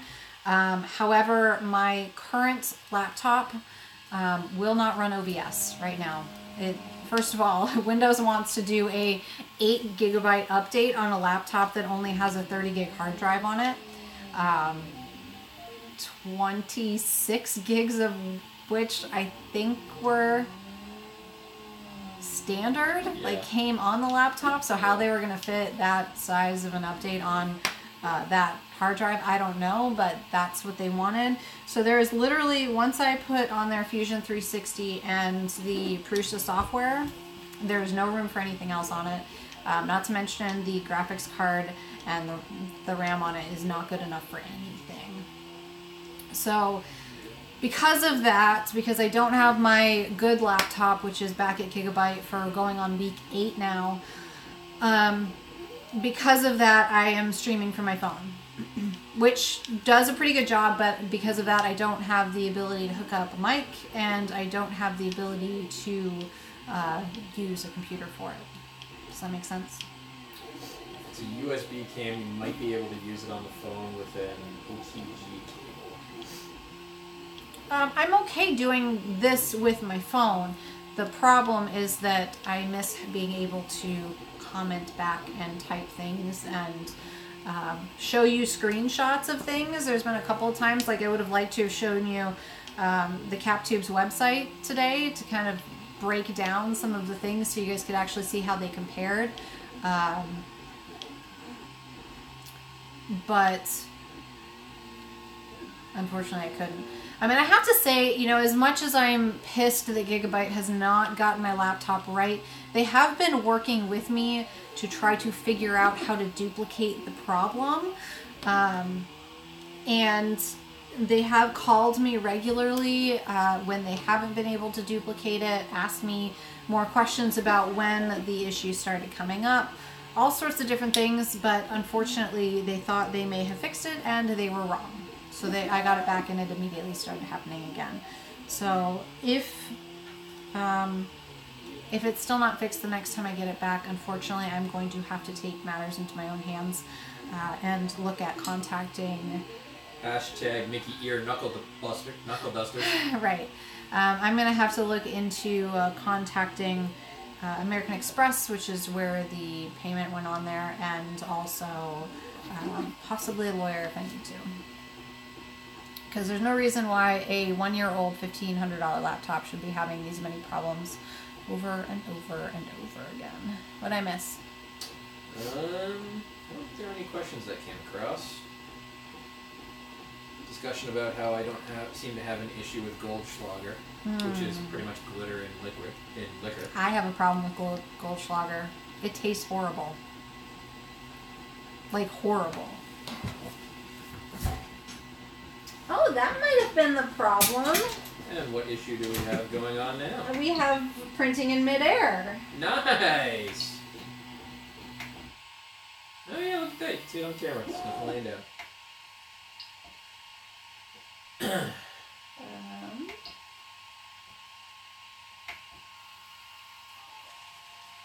Stand by. Nick, why don't you talk for a minute? Okay, great. So, does anybody have any questions for me? Question mark?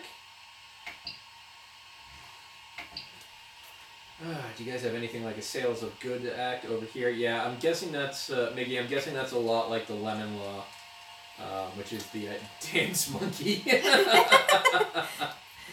Oh, enlighten us, Mick, not the other way around. So yes, there is a law in the state of Maine that you have 4 years to claim any issues. I'm well within that 4 years. But they do recommend getting a lawyer if you're going to be doing that, especially if a third party is involved, and in this case it is. I bought the laptop through Newegg. I've contacted Newegg, and unfortunately all that they will do for me, because my extended warranty hasn't gone into effect, because it won't until after the manufacturer warranty, is all they will do is contact Gigabyte and request that Gigabyte rectify the situation as soon as possible.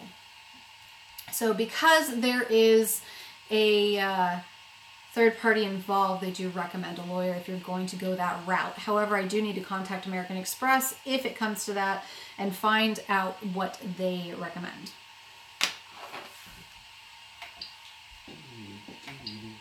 Is a lawyer worth the cost of a laptop?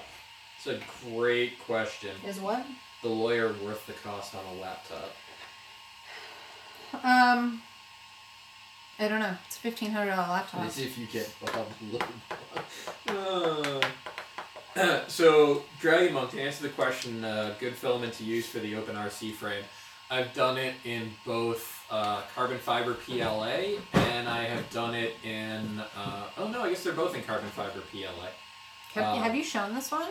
The Venom one? Yeah. No, it's not finished yet. Can I show it? You could show it if you want. So this is one of the open RC ones. How freaking awesome does this look, guys?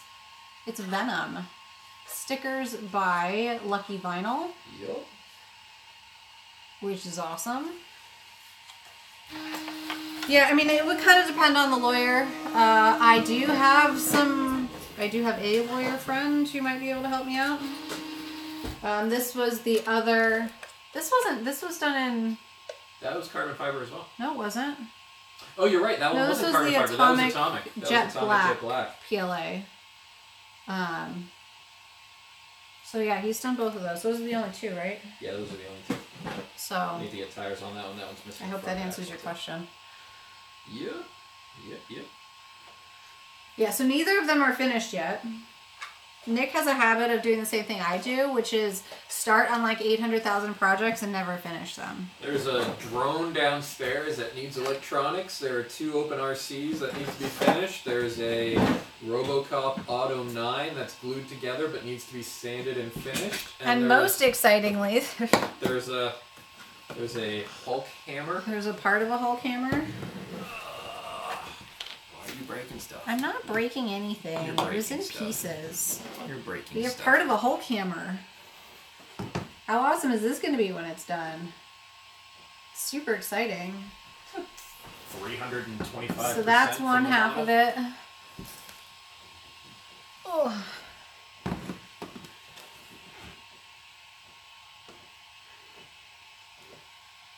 It's huge. That's right, Clayton. It's not just nice. It's noise. Yeah, and this is the handle for it. I hope you're okay with me showing off your cool projects. Yeah, that's fine. So this is the handle. So it's going to be pretty cool when it's done.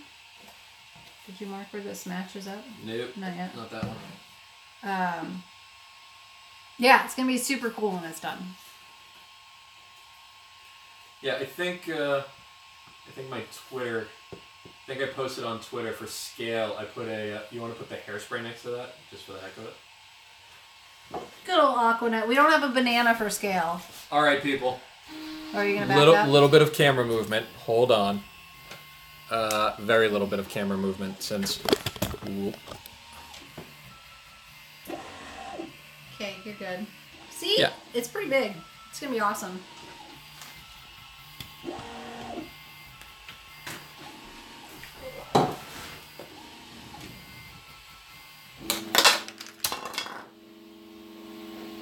Hey, that was going to happen.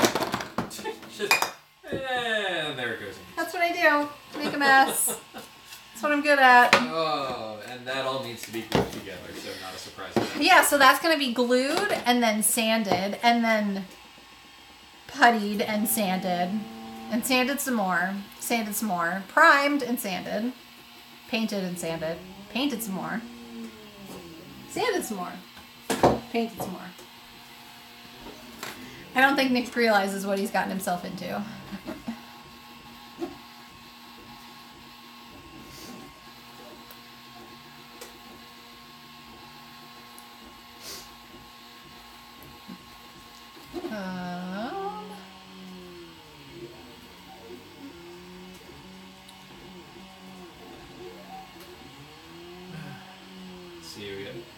What did I miss? I'm like way far behind.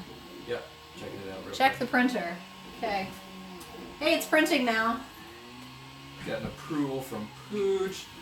Clayton Can't really said see very because cool. of the color. Also noted that gamma radiation does have a side effect of shrinking your beans. Dragon Monk's working on a project that started a couple of years ago. Rover said we're breaking toys. That's what we do.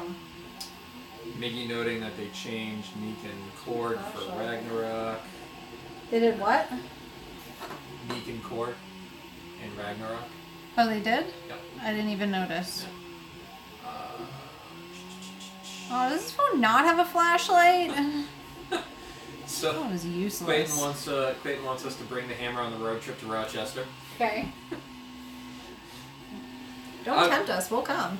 Clayton, you gotta be careful, man. This is one of those things that I would drop the dog off at my parents' house Friday, pick Lauren up at work, and seriously just drive to Rochester.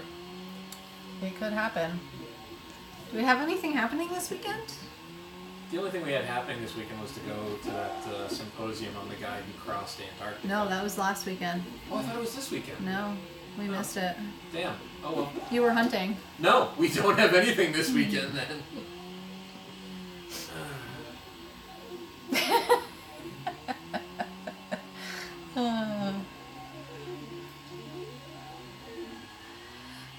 The issues with the laptop is originally when it went in, it was randomly shutting down. Within the first 10 minutes of having the laptop turned on.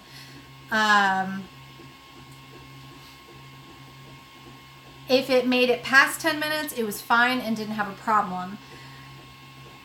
It went in, they replaced the motherboard. When I got it back, it randomly, the screen went black, but it was still on, like that bluish black that you can tell that the monitor is still on.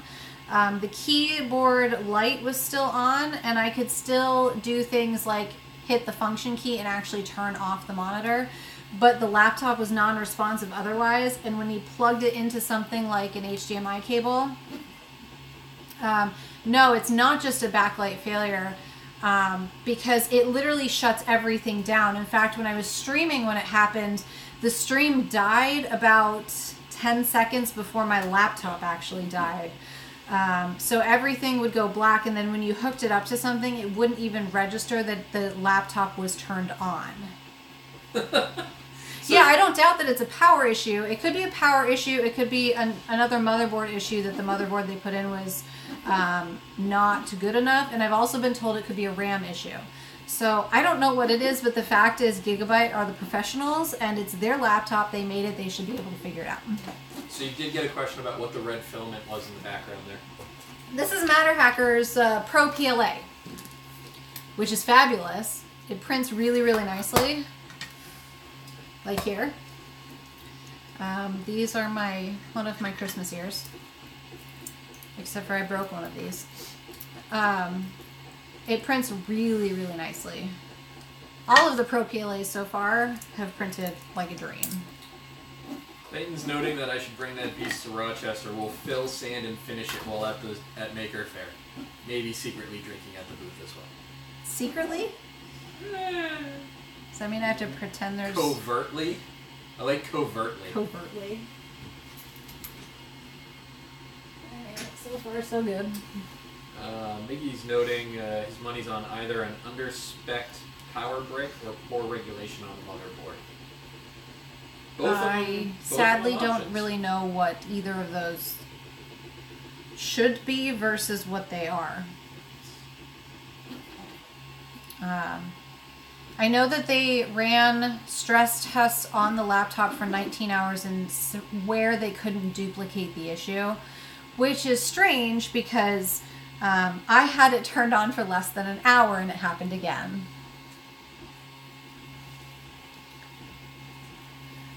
Matterhacker's full disclosure, they have sent me a couple spools for me to test out, and I have loved all of it, but the red I did purchase. The red and the orange I did purchase. Both of which are part of the business filament.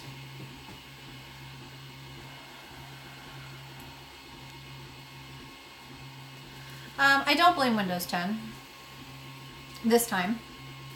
I actually don't mind Windows 10. I like it better than 8.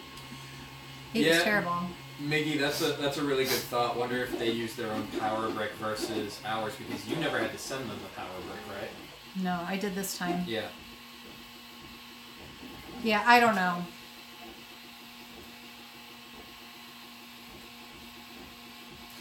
I actually think I like Windows 10 better than Windows 7, which I don't think, I think is not the most popular thought on that.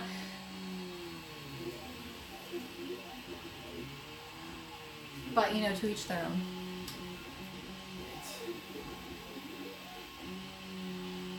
But Taco Tuesday. Yeah, beef stew. Still using Vista. Love it. I hated Vista. Oh, yeah, no, I love the fact that he's still still using Vista? I'd never used Vista. Why?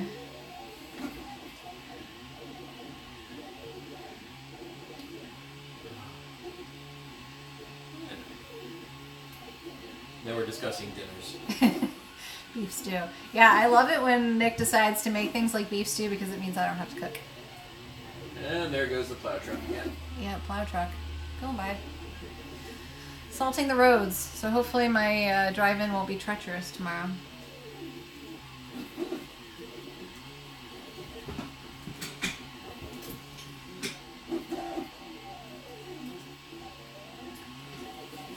So I hate using more translucent filaments because I can't actually tell if it's printing okay. Seems to be. I also had random shutdowns after an update, but it actually turned out that the update hadn't completed completely. It was a failed update, so I had to re-update, and then I also had to run through all of the updates, including a BIOS update, and that seemed to fix it for a while. I shouldn't even say that. It's not that it fixed it for a while, it just... it was more sporadic, so it wasn't quite as much of a pain in the ass. It didn't become a real problem until 7 weeks ago, when all of a sudden my computer was shutting down almost constantly and I couldn't do anything. No, we use salt on our roads. Actually, we use crushed ledgestone. The highways use that liquid stuff. Yeah, our roads are actually crushed ledgestone because there's a lot of it in the area. But other areas do still use salt.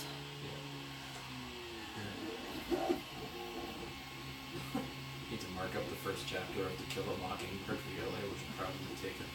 Yeah, it's about right. Fun fact, most parts of the world, Windows 95 didn't come out until 96. They use brine in Jersey, then salt if it gets real bad. In Colorado, they use a mineral compound, and it is terrible. The roads were always slush when I lived there.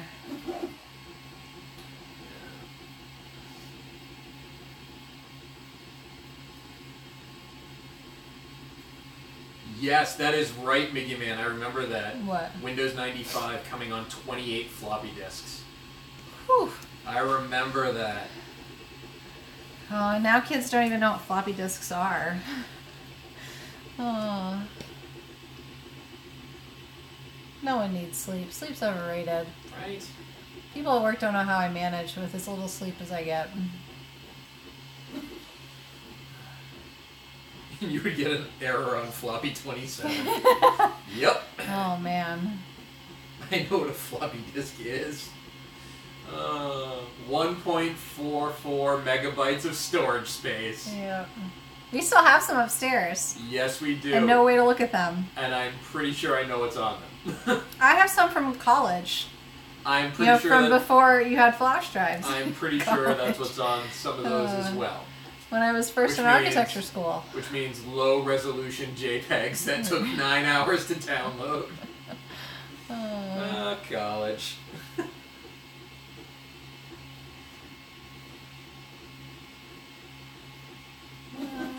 1.7 for Amigas. Yeah, well, I mean, ooh, the 5 1/4 or 3 1/2. And all 28 were labeled wrong. Yep. 5 1/4. Those didn't even have 1.44. Those were smaller than that. 5-inch floppies are the real floppies. Yes. Yes, they were. Hey, Pooch. Phrasing.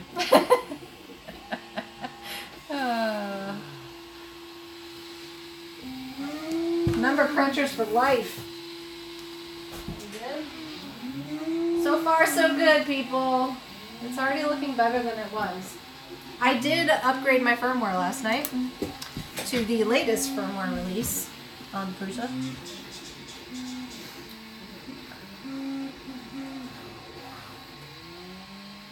Keeps the boot loaded for his dual. I'm so far behind on the chat. Am I missing things? We're just talking about 5 1/4 versus 3 1/2 storage space and all that fun stuff. Oregon Trail. Oregon Trail. I loved that game. I would too if I didn't always die of dysentery. It's amazing.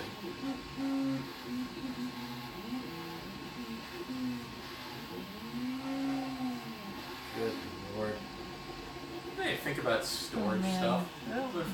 You went from tape decks to 5 1/4 floppies to 3 1/2 to zip discs. Remember zip discs? Mm-hmm. Yeah. To CDs. Yep. You cannot carry any more meat. Exactly, Pooch. You shot a 1,000-pound buffalo and you got to carry 200 pounds back with you. What? That's why buffalo are extinct. I didn't have Google to look up what dysentery was. No, there was this weird thing called encyclopedias. Yeah, that we all had to look up things in. Still have a bunch of zip discs. Yeah, you know, Clayton, that was one that I never got into, the whole zip disc thing. I think I might have had one. I think we had one. One or two. 2.88 meg, 3 1/2. Yep, I remember that when those came out. Ah, Where in Time is Carmen Sandiego. I love that. I loved Where in Time more than Where in the World. I was better at Where in Time. I downloaded that. I copied that entire file off of our school computers on 1.44 megabyte discs for a friend. It was like 36 of them. That game should come back. I would totally play that game all the time. Does it still exist? I'd probably fail it now. What? Number munchers? Yep. We just knew that it killed Oregonians. They use zip disk for beauty college.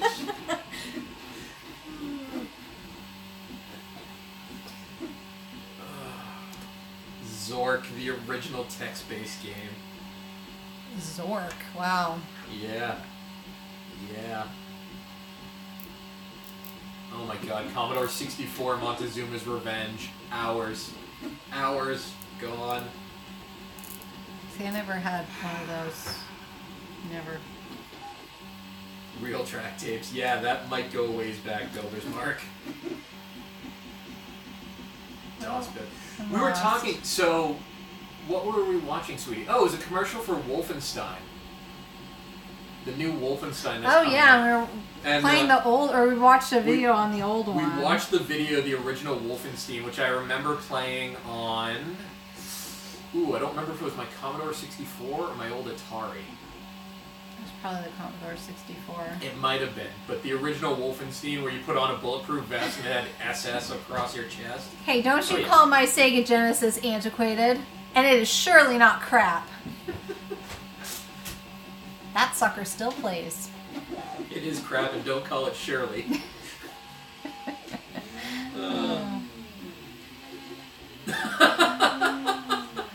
Explain a Commodore 64 joystick to the border guy coming back from Buffalo.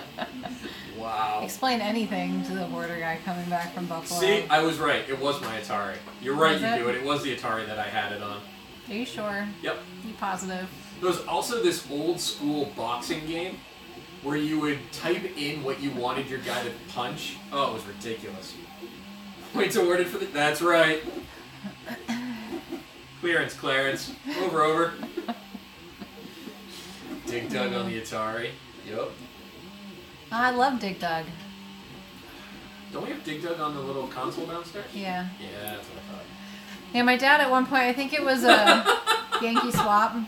Oh, poor 3D Printing Lab has no idea what any of us are talking about. For, I think it was a Yankee swap, my dad got one of those Atari, like has 20-something games on it, just like the little Atari joystick that has the games included on it. And he didn't want it, so he gave it to me. So we have that downstairs along with the Sega Genesis. Anything to declare? A what? You plug it into a computer? Pull over for more inspection. Funny story is you could have crossed the border with like 19 cases of beer and they wouldn't have cared. Right. Galaxis and Super Pitfall. Yeah, you should definitely go play some of the old games. You will instantly be like, what were they talking about? This is crap. And then within an hour, you'll be addicted.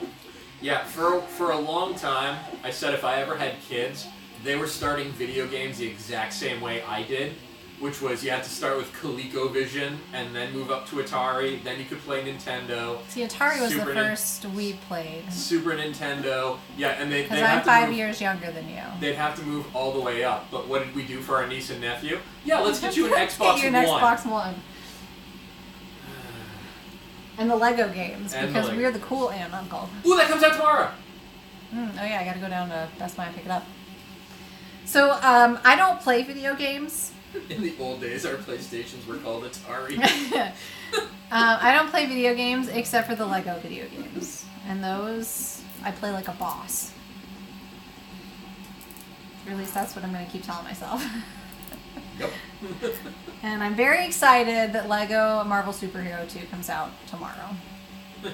Hey, 3D printing lab, to help you out, what Record was talking about with the TVs having different channels was you actually had to get up and flip a knob on your TV that moved it to channel 3. Now, you have to be careful. You didn't want to play with the UHF knob. You had to play with the VHF knob. Dude, I'm so excited. I can't wait. We play, like, I need to get on top of some of my ear orders because it's going to be all we do for the next couple of days is play Lego Marvel Superhero 2. And yes, Clayton, it comes out tomorrow. It's totally being played the entire time. We have 100% beat every Lego game we've played. So true story. We still have when they made Lego Pirates backwards compatible, we ran out to GameStop and picked up one so that we could play that. So we have that still hasn't been played yet. We did not play Lego Dimensions, Clayton. No. Knob flipping further down the demonetization hole. You know what? We've just given up on this stream, honestly. You guys tag team on single save or each have your own saves? Tag team on a single save. We tag team on a single save. Yeah. Yeah. It's more fun that way. Yep. Reasonable Being, wow, just got in and missed you speaking about my favorite PTFE supplier.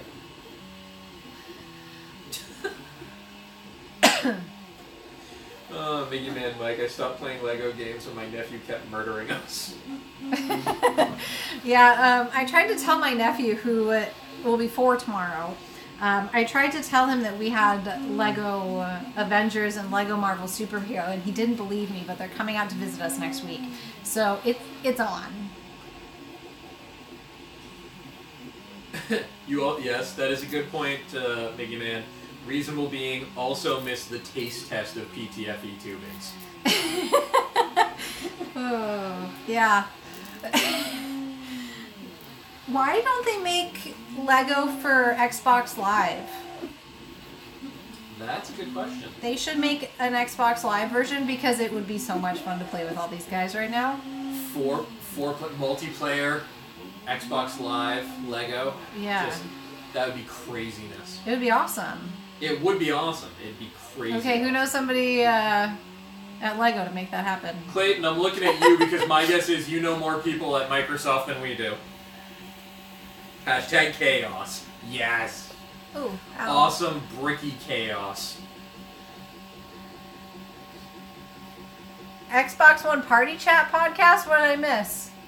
Yeah, Clayton has an Xbox One Party Chat. Oh, I missed it. Is that an ongoing thing, Clayton, or is it just a happens once that I missed thing? Hey, Clayton, if you want to, I'm not against promotion here. if you want to DM me anything you got around that podcast, I will gladly put it in here. Yeah, let us know any links. Nick will go ahead and put them in, because I can't right now because I'm on the phone. Oh, I'm going to have to add you do it to Xbox One as well. Yeah, what's your name now? Is it Van Full Puppies, or is it still... No, I haven't changed it. I gotta change it. So, Nick's name, if anybody wants to friend him on the Xbox, he is Dr. Teddy KGB. Yeah, soon to be Van Full Puppies. But it's Dr. Space. Oh, my battery's running low. What is it? Van Full of Candy. I don't remember where the spaces are. His name is too complicated. It's Dr. Teddy KGB, but I don't know where the spaces belong. And I'm Zubinator. But I don't have my own Xbox Live.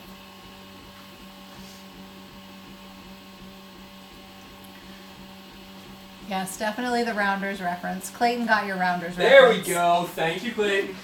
He always appreciates people who get it. Because not everybody does. Yep. Let's see. Plug that in there. Oh wait, it wasn't Clayton. It was Repcord that got it. Oh, Rep got it? Yeah. Sorry, I missed it. It disappeared. I'm sorry, Repcord. Sea-pooch. I'm sorry. Alright.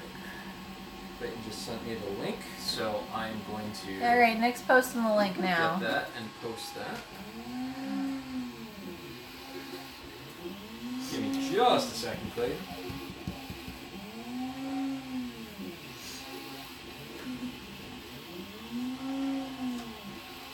Alright, I think we're almost past the point where it failed last time. Apparently all I needed to do was upgrade my firmware. Because I'm using the same file I used. Oh, what did I miss? Chat was disappearing. There we go. I don't know what I missed. Alright, hold on. Clayton, just picked up an Ultimaker 2 clone with covers from hobbyists who said it's too large for us to use. Anyone have experience with one or advice? I don't have any experience with any Ultimaker. Sorry. Pooch says that dude has a beard, referring to when you called him Clayton. I'm sorry. Right? I'm sorry, don't hate me. Also, Clayton's tooth doesn't fall out at Maker Fairs. I apparently missed something. Pooch's tooth fell out at Maker Fair. He just had, I believe, a veneer put on it. It had been glued down. Practically like brothers. We are like brothers practically. It was temporary, damn it. Scurvy is real. More vitamin C, buddy. More vitamin C. Cracking up and just got yelled out to stop laughing so hard. That's awesome. Fun police. There we go. That's up. You know the one Lego thing that I wish was part of Xbox? What's that? The Xbox One that was backwards compatible? I wish that they would make the freaking Harry Potter games backwards compatible. Yeah. It makes me very sad. One of the co-hosts on the podcast, we interviewed a ton of developers and people at Microsoft. Major Nelson is coming back on soon. Awesome. Ask Major Nelson about multiplayer Lego games. And then Kryptonic Loser, does anybody know of anybody printing ear tunnels and how they turned out? I do not. Do not either. If anybody does, leave a comment. Can you guys still hear Nick over the Prusa? I'm sure they can. I'm still hearing responses. I'm seeing responses. I'm just checking. Man, we're almost 2 hours and 20 minutes in on this. Whew. Yep. 30 minutes of cap tubing talk. I know. The rest has been... Good, I'm glad you guys can hear him. Yeah. Audibly sufficient. Hi, Bella. Did you feel left out? Did you wake up from nap number 12? Hit the like button. 26 watching. There's still 26 people watching this? Man, you guys are amazing. Right? Bella has woken up from her nap. She's done snoring. Yes, but that's only because it's fourth meal time. Oh my god, it was bad. Is it really already? Oh yeah. It's already 10 o'clock? Yeah. Whew. man, guys, we're gonna have to call this soon.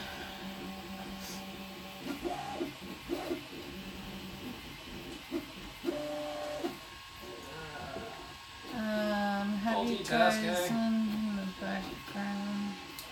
In the background, I'm installing the E3D V6 in the cube. Nice. That's exciting. Can we see the dog? Bella, come here. Oh, go see mommy. Come here. Go see mommy. Come go here. see mommy. Bella, come here. Yeah, I know you're about to hate me. Oh, only for 2 seconds. Come here. You'll get fourth meal out of it, I promise. Nope, still not in frame. Still not in frame. There we go. This is Bella. Say hi, Bella. She does not hi. look thrilled.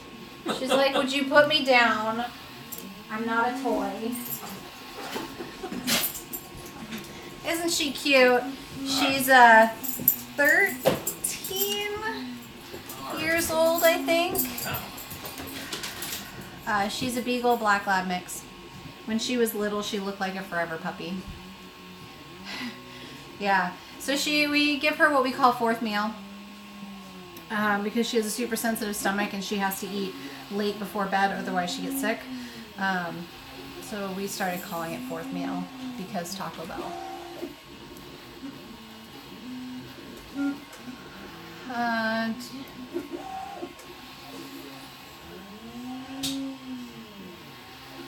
Ooh, ouch. Gutting and rebuilding a $3,000 printer? That does not sound like fun. Uh-oh. I hear clicking. Oh, but we're still okay. False alarm.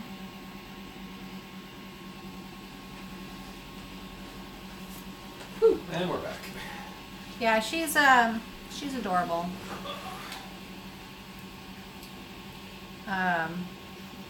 She's getting old though. Yes, Daddy did have food. Senile. Daddy did have food. Her stomach is not going to go empty. Not that it ever does. No. I explained why we gave her fourth meal. Oh, yeah. No, Pooch, yes, she gets fourth meal. 11sies are the number of naps she takes per day. She doesn't get 11sies. Definitely gonna have 11sies. Usually hungry by that time. Yeah, same here. I swear to God, she can read a clock. Yeah.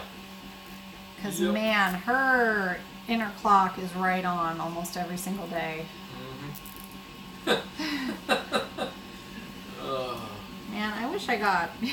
So on Friday, we came home from dinner at Chili's, and I looked at Nick and said I was exhausted. That was on Friday, right? Yeah. Said I was exhausted and needed a nap, and he told me that at 8:30 at night, that's not considered nap, that's considered bedtime. So I legit took an hour nap at 8:30 and then got up and started getting back to work doing things. Bella does not do well with time change. She's an Arizona dog through and through, and in Arizona they don't change times. So she does not handle it well at all. She's very cranky for a couple days when we tell her she doesn't get to eat yet.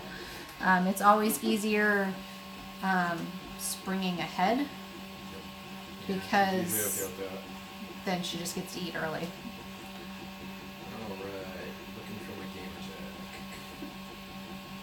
Nick's looking up his gamer tag because I don't know where the spaces are, and neither does he. You would think by now I would. So it looks like... I hear all the noises from the Prusa and I think it's broken, but it's not.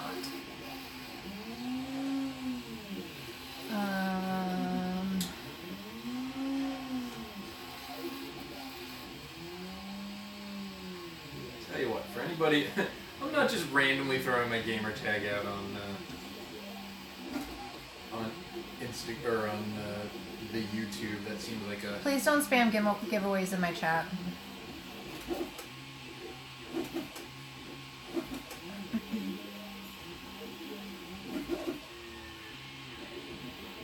Please and thanks. There we go. What is it? I just DM'd it to you, do it. Oh, okay, he just DM'd it to you. What is it for anybody else who wants to follow?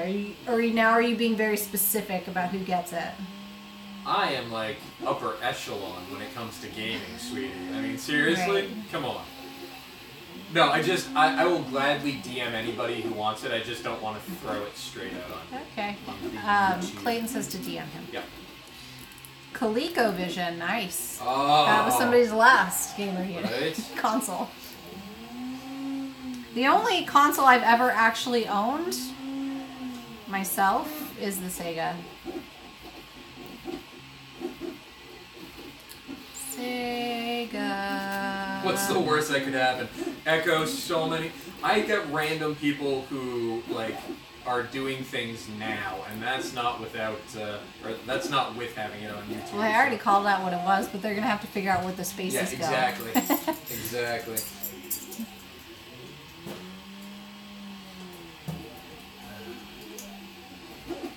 So, Miggy, when I see the comment about I still own all my consoles. When I was in college, so this was right around the time that Xbox was out and PlayStation, I don't remember which one, probably 2.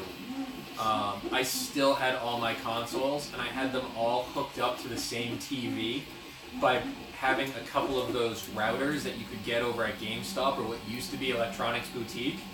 So that you could run like 3 in. Electronics Boutique. Yeah. I had an original Nintendo, a TurboGrafx 16, a Sega Genesis with the Sega CD and the 32X, the original PlayStation, a Neo Geo, the first Xbox, a Sega Saturn, the, did I say PlayStation already? I might have, I don't remember. Yeah, so just about every system, the Super Nintendo, all hooked up to a TV. It had 3 of those different junction boxes, and it had to have like a piece of paper next to it that told you what switches needed to be flipped in order to play what system. It was ridiculous, but awesome. The only Xbox I have is a calibration cube with an X on it. Yeah, when I moved out of my parents' house, I took the Sega Genesis. My brother took the Nintendo 64, and my dad kept the old school Nintendo. And we still have it, and we still play the Sega Genesis. It's my favorite. Fun fact: when me and my brother were on our way to Poland, the airplane that we were on, one of the things you could do is play Sega Genesis Sonic on it, and we did. Nice. It was thoroughly entertaining. I was terrible at it. I pretty much forgot how to play. Well, apparently you just got another order. Oh, I did? Mike Bates said, seeing you with those ears reminded me I needed to order a set for my granddaughter for Christmas. Oh, thanks. Just ordered. You're awesome. Thank you. Oh, you said Sonic now. It's stuck in my head. Okay, favorite video game of all time. Ready, go. GoldenEye N64. Okay, that was quick. Anybody else?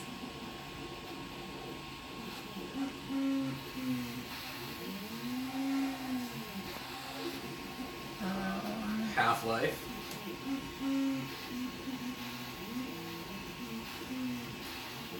Star Wars Galaxies.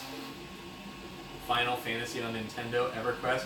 Call of Duty 4. Oh, loved Call of Duty 4. The new one's not bad. Yeah, Nick's been playing the new one a lot. Is that Final Fantasy 7? Yep. Snake. Nice. Oh, Pooch, I see you as a Q*bert kind of person. Unreal Tournament. I love Q*bert. I do too. I really need to model Q*bert. I've been saying for months that I need to model Q*bert. As soon as I saw the movie Pixel, I need to do it. I just haven't gotten around to it. Tony Hawk Pro Skater 2. Man, all sorts of games on here. Yeah. I don't think there's been any duplicates. No, I don't think so either. Punch Out! Nice. Yes, the original with Mike Tyson, though. When they sanitized him out after all the issues, I had a problem with it. Yeah, thank you, Robbie. I agree. Renaissance Tinkerdork, thanks for stopping by. Have a wonderful night. Thank you for stopping by. Oh, there we go. Model Q-Bird on a Chaos stream. Oh, really? Yep. Man, I missed that one. I miss a lot of their streams, unfortunately. Terrence King, reppin' Zelda. Could catch more of that. Repairing a real Q-Bird arcade game. Ooh. At my parents' house growing up, once I was a teenager, we had one of those tabletop games that had 4 games in it. And it had Frogger, Donkey Kong, Pac-Man, and Galaga? Yes. Yeah, it was amazing. I was terrible at Donkey Kong.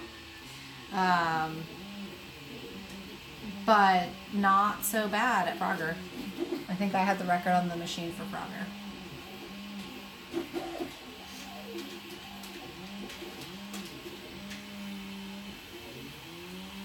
Castlevania Metroid. Oh, Mega Man. So good. So good. Love the music from Castlevania. Yep. OG gamer. Yeah, Pooch, I can see that. I can... Oh my god. Kung Fu on the Nintendo. Resident Evil series.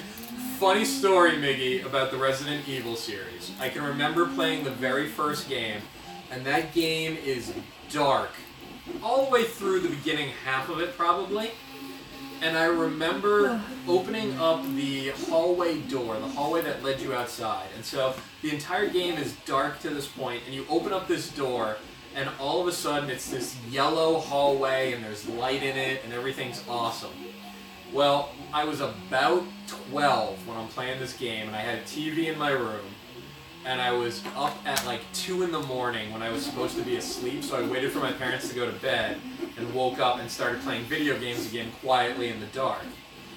Cut to this hallway where it's quiet and yellow and the only bright part of the game, and you're walking and you can hear your footsteps on the tile floor, and you make it halfway through the hallway, and all of a sudden 2 undead zombie dogs jump through the windows on either side of you. At 2 o'clock in the morning, I shrieked when this happened because I'm playing in the dark. And my parents both come running into the room like something had happened, only to find that I have like chucked my controller across the room and the TV is still on and I'm shaking. Maybe in a puddle of my own urine. Who knows? Whatever. I was terrified. The video game got taken out of my room very quickly. Yeah, we will have a second camera set up on Nick once we have the laptop back. So come on, Gigabyte, you're killing me. Right, nobody puts baby in a corner. Except Laura. I offered for him to come and bring up a stool and sit over here. She did. He's the one who's choosing not to. See, Robbie remembers it. Beardy in the corner. Hey, Rep, that could be my stream name. Yeah. Beard in a corner. It's weird. I don't know. We'll figure something out. I think he means sparkle beard. Spark. No. We need to take up a collection for... Okay, guys. Trust me, that's not the issue. Yeah, no, and I do have a capture card that I did buy, but haven't been able to use it because the laptop died shortly thereafter. Hashtag Princess Sparkle Beard. Halloween next year. So we do have a capture card for one camera. We have a webcam for another. It's just a matter of having the laptop back at this point so that we can actually use it. Yeah, Robbie, missed a lot of classes in college too. It was Zelda Ocarina of Time and GoldenEye. I'm sorry, Zelda Macarena of Time? No, it wasn't the Macarena of Time. Okay, just Lord, woman. Sparkle beard with puppies and candy. You know what, Terrence? I feel like that brings in the wrong kind of audience for the conversation. Well, maybe, I don't know. You'd be a total creeper. Right? Total creeper. Yeah. You gotta play it up like Zach Galifianakis in between 2 ferns. Just totally creepy stuff. Speed Underground. Need for Speed Underground, too. Oh, man. Good Lord. I'm getting tired, guys. I'm fading fast. Fading fast. Oh, it did it again. Did what again? What the hell? The fuck? Stand by. Oh, printing midair? Yeah. Huh. So, yes, Pooch, you are pot committed to this stream now. You need to stick it out to the end. You need to see what that river card is. So I don't know what's going on with this. All I can think is that I need to re-slice. But basically, it prints fine, and then all of a sudden this layer starts going to crap real quick. And it's like it's printing too far away. So apparently it got to the same spot as it did last time.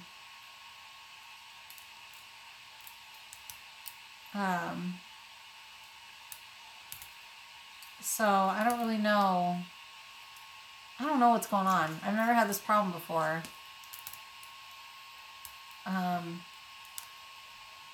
Yes, it's plugged into the wall. Those original Prusas are crap. Have I tried disabling the craft layer option? You know what? There's not a hole in the model. The model is printed fine on other printers. In fact, it's actually printed fine on this printer. I feel like a bunch of you guys should probably work for tech support for companies. Yeah, seriously, you guys are about as good as Gigabyte. Ouch! Operator error, ouch! Honestly, I sliced it the same way I slice everything, and everything else works. It was a sysadmin until a month ago. Kind of like a train wreck you can't stop watching because you don't want to miss anything. It's been a good stream, though. Well, I'm glad you guys are entertained. I'm glad my failures can be entertaining. Yeah, I don't... Does it taste the same? Yes, it tastes the same. I don't know. I'm so sad that this keeps happening. It literally is like it didn't even... It printed too far away. Chew test. Hashtag chew test. Yeah, I don't... For Joe Mike, in case he ever watches this stream and makes it this far into it, does the blue taste better? Yes. It tastes more blue. Ah, it tastes more bluey? Yeah, it tastes more bluey. Awesome. Yeah. I don't know. No. I was really hoping that just updating firmware would fix it, but apparently... That is not layer height is 0.2. Throughout. Try switching to a different extruder has been one suggestion there. It's not a bad idea. Let's do it. Good call, reasonable being. That makes up for the operator error comment. Yeah, true story. Redeemed. Is your nozzle upside down? Yes. Yes, it is. Alright, we'll try, let's go to number 3.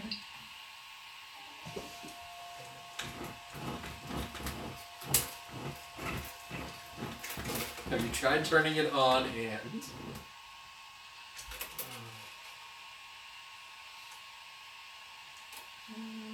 Doesn't seem to have any grinding spots or anything weird.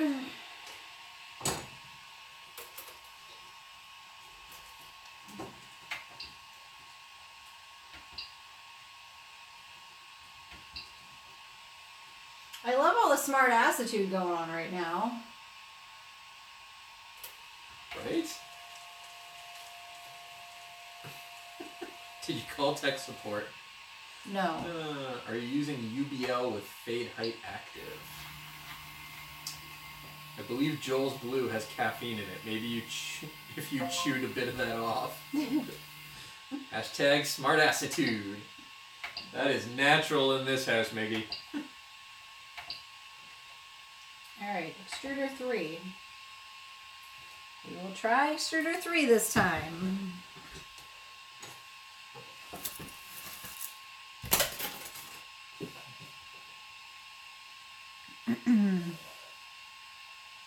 night. Thanks for watching.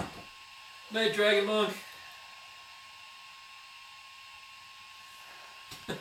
Joel's sock probably have caffeine in it. Probably. Wouldn't surprise me. You know, I've only had 1 cup of coffee today. Let's get Prusa on the phone. It's like, what, 4 o'clock, 5 o'clock his time? Maybe the antenna needs adjusting. She was playing with the UHF switch. That's the problem. Mm-hmm.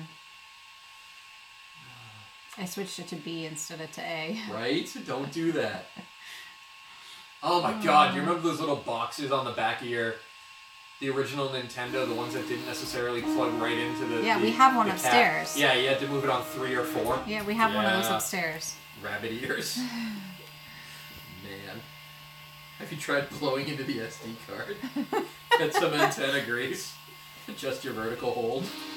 RF modulators. Thank you, that is exactly it. Maybe I need to switch ears.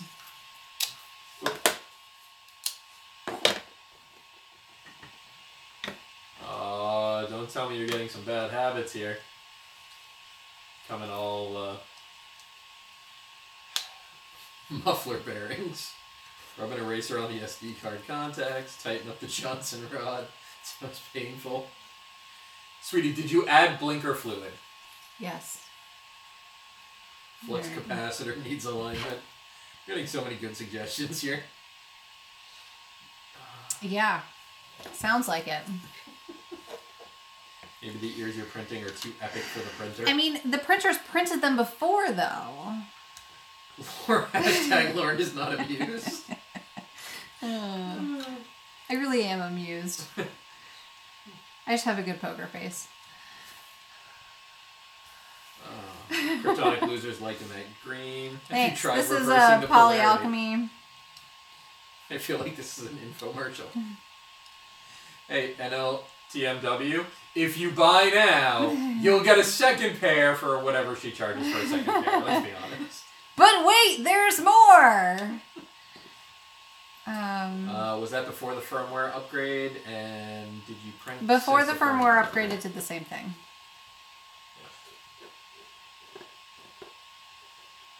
This was the first print after the firmware upgrade. Because I just upgraded it last night before I went to bed. But the exact same thing happened at the exact same spot. You slept last night? Which makes me think that it's a slicing issue. Because it's happening at the same spot. Same or different filament? It was the same filament. Yeah. It is possible. The filament is a brand new spool. And it is possible that I need to adjust some filament settings. Odd question. Do you print the band as well as the ears, or do you buy the band? I buy the band and I buy the connector and print the ears. Question about moisture and filament as potentially being an issue? Brand new. Like literally just unpackaged it from the vacuum seal last night. And it hasn't been sitting here for very long either. You got 22 watching and 21 thumbs up. Well, thanks guys. You guys are awesome.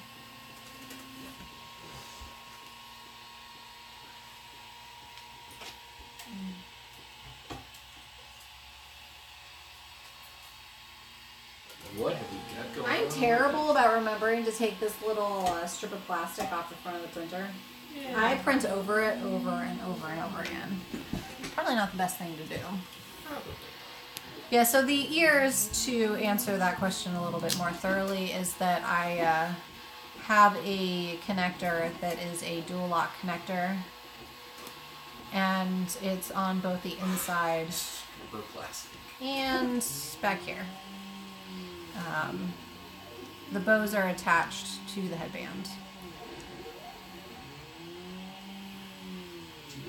Might help if I put the ear on. A strip of plastic. Alright, sweets, it is coming up on 10:30, which will put us at about 2 hours 45 minutes. It's not your typical Velcro, it's the all plastic kind, because I don't like a regular Velcro gets too unusable after a very short period of time.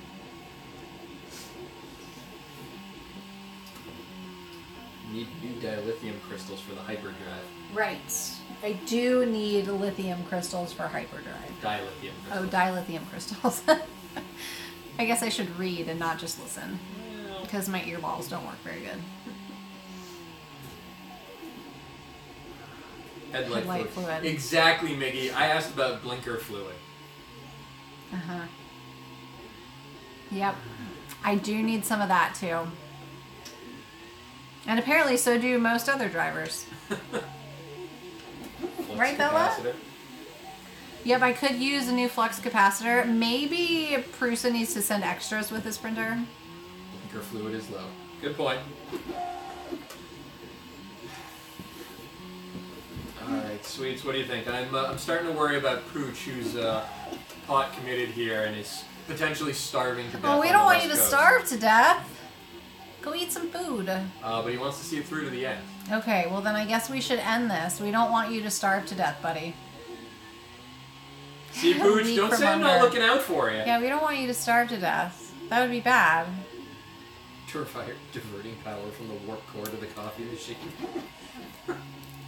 I have not thought of doing that, but maybe we can make that happen after this. Ripcord knows that this will be deleted by YouTube by the morning. It's a good point. Is that blinking LED on the Prusa annoying? I never notice it. Until somebody points it out. Alright. Well, I'm thinking we're getting ready to wrap. Is that the point? Yeah, I think so. I would say a fairly good chat. Yeah, this was very entertaining. Stream, right? Thank you guys. And some great, lots of great interaction this stream. I think this is the longest stream that we've done. I think so too, and I'm thinking that it started with cap tubing. We had a conversation about chasing geese with a weed whacker and video games. You missed Harry Joelbot. We did miss Harry Joelbot. I think this one has definitely run the gamut of topics. I challenge all of the future streamers for this week. This is the gauntlet being thrown, folks. Yeah, and you forgot the taste testing. I did forget the taste testing. I am, you know what? I am throwing down the gauntlet and about to drop the mic on this. Do we have a gauntlet that we can throw somewhere? No, we're not throwing a Hulk hammer. That's the only gauntlet we have. Well, I will eventually print I don't have any other gauntlet. I will work on a gauntlet. With all this stuff sitting around me, I have no gauntlet. Pooch, I'm getting an idea for printing a gauntlet. We don't have a mini... Oh, we do have a mini hammer. Where's Clayton's hammer? On the kitchen table. Oh, it's on the kitchen table. Because we apparently don't put things away where they belong in this house. Pooch, I am thinking of printing a gauntlet that may go along with a certain movie that's coming out in the summer months. So, yeah, there will be a gauntlet sometime. He wants to know why it's on the kitchen table. Because that's where Nick put it when he got home from Maker Faire and it's been sitting there. Because, Clayton, I need constant... Wait, did it? Or did you put it here?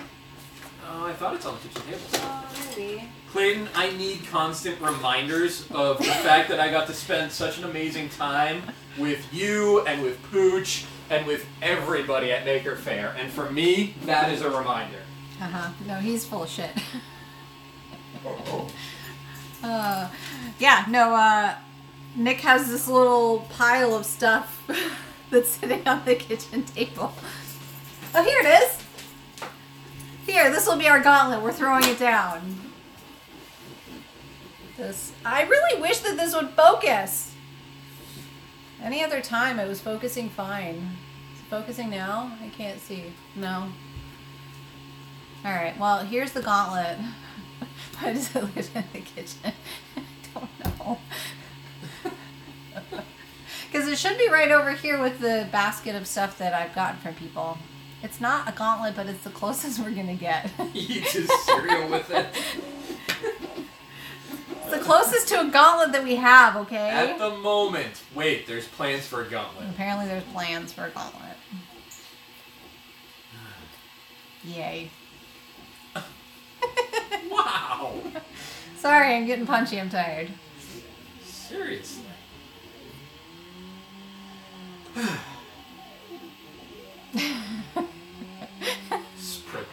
toast. Official Uncle Jesse cereal hammer. Patent pending, Pooch. Patent pending. Oh, man.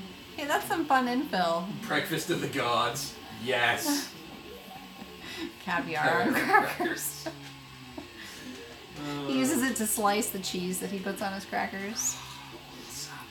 He found it in a Cracker Jack box. Oh, man. Alright, guys, on that note, we are going to end this. Thank you for watching. I still can't believe there are 24 of you still watching. You guys are awesome. And hopefully, Monday we'll be back, right? My parents won't be here yet. So Monday we will be back. So yeah, stay tuned for next week. And if I get a laptop back before then, there might be more content. But until my laptop is back in working order, I will not have any other content. So please bear with me. All right, guys. Have a wonderful night. Thank you so much. You guys are awesome. Okay, bye.